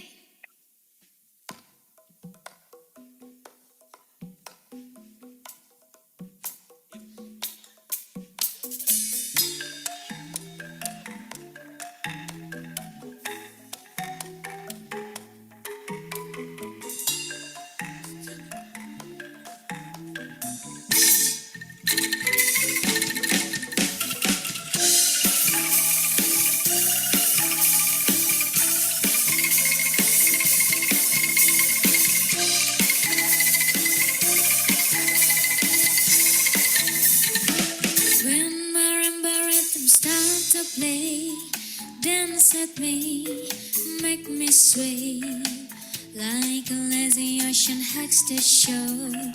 Hold me close, sway me more, like a flower bending in the breeze. Bend with me, sway with ease. When we dance, you have a way with me. Stay with me, sway with me. Other dancers may be on the floor, there by my eyes I'll see only you. Only you have a magic technique. When we sway, I go weak. I can hear the sounds of violin long before it begins. Make me strong as only you know how. Sway me smooth, sway me more.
Then by my eyes I see only you have the magic technique.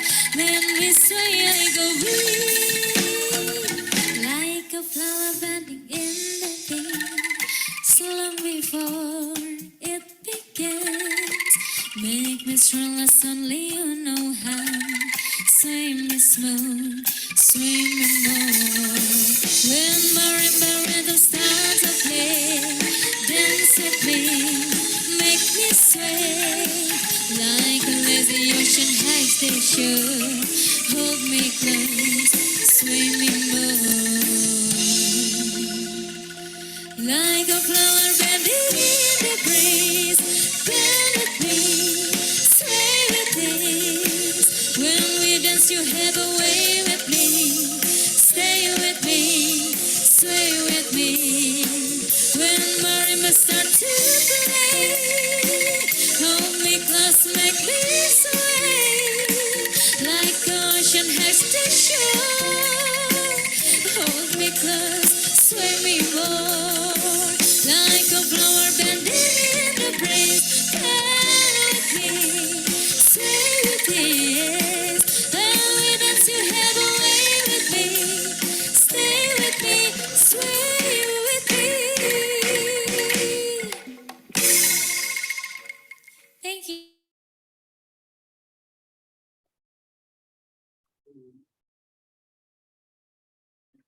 Once again, we would like to thank all the participants, and before we close the second Virtual Mobility 2022 event, there will be a closing speech from Vice Dean of Faculty of Agro-Industrial Technology, Padjadjaran University, Dr. Robiandoyo. To Dr. Robiandoyo, the time screen is yours. Okay, thank you. Hello, everybody.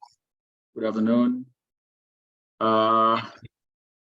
It's supposed to be the Dean of the Faculty of Agro-Industrial Technology who come and close the sessions, but unfortunately, she was just arrived from Bali and she's not able to join with us to close these valuable moments, okay? So I, on behalf of the Faculty of Agro-Industrial Technology, Universitas Padjadjaran, and also the organizing committee, I'm delighted to deliver this closing remark on the success of the second Virtual Mobility Program as a joint online program organized by the Faculty of Agro-Industrial Technology, Universitas Padjadjaran, National Research and Innovation Agency, BRIN, Research Collaboration Center for Biomass and Biorefinery, PKR, and SAFE Network, which were held virtually since 12th of December until 15th of December 2022. So the committee successfully hosted the event as the plenary, breakout sessions, and also presenting were delivered with the minimum technical issues. So I believe that during those 4 days, we have all had insightful, interactive discussions and great chance to share the outcomes of our research. So this event was attended by 17 distinguished invited speakers from various institutions, either from Indonesia and abroad. And more than 120 participants was registered, coming from different institutions and also universities, both undergraduates and postgraduate levels. So finally, I would like to thank our distinguished keynote speaker who shared their valuable experience, all the presenters, participants, and all parties who have contributed to their best effort and also assistance in organizing the event and ensuring the success of it. So I do hope that the second Virtual Mobility Program is able to impact all of us to greatly foster and empower the society through science and technology from the sustainable innovations. To conclude, thank you for the great contributions and looking forward to seeing you in the third Virtual Mobility Program. Assalamualaikum warahmatullahi wabarakatuh. Good afternoon.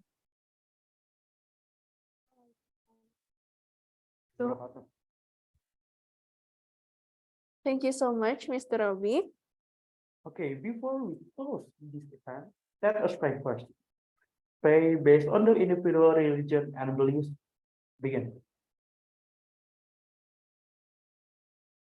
Over.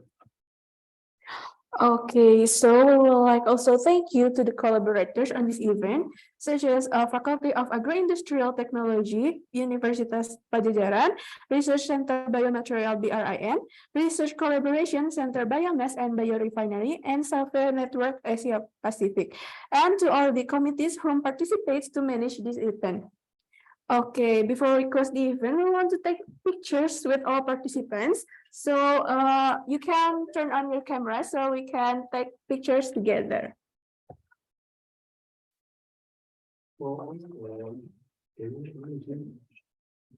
Okay. Please to all the participants to turn on your camera so we can see and we can take pictures us together. We'll wait for you guys to turn on your cameras.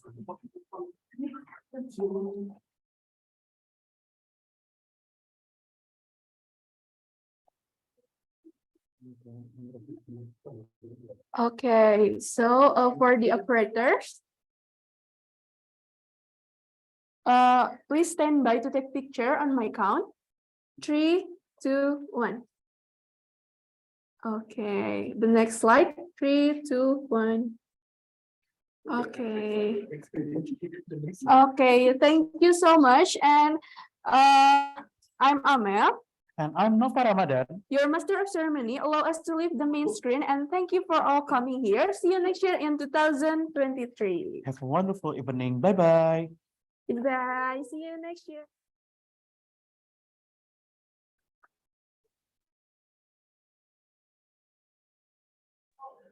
Terima kasih teman-teman semua. Thank you so very much as chair of organizing committee. I'm so proud of your work. Thank you so much.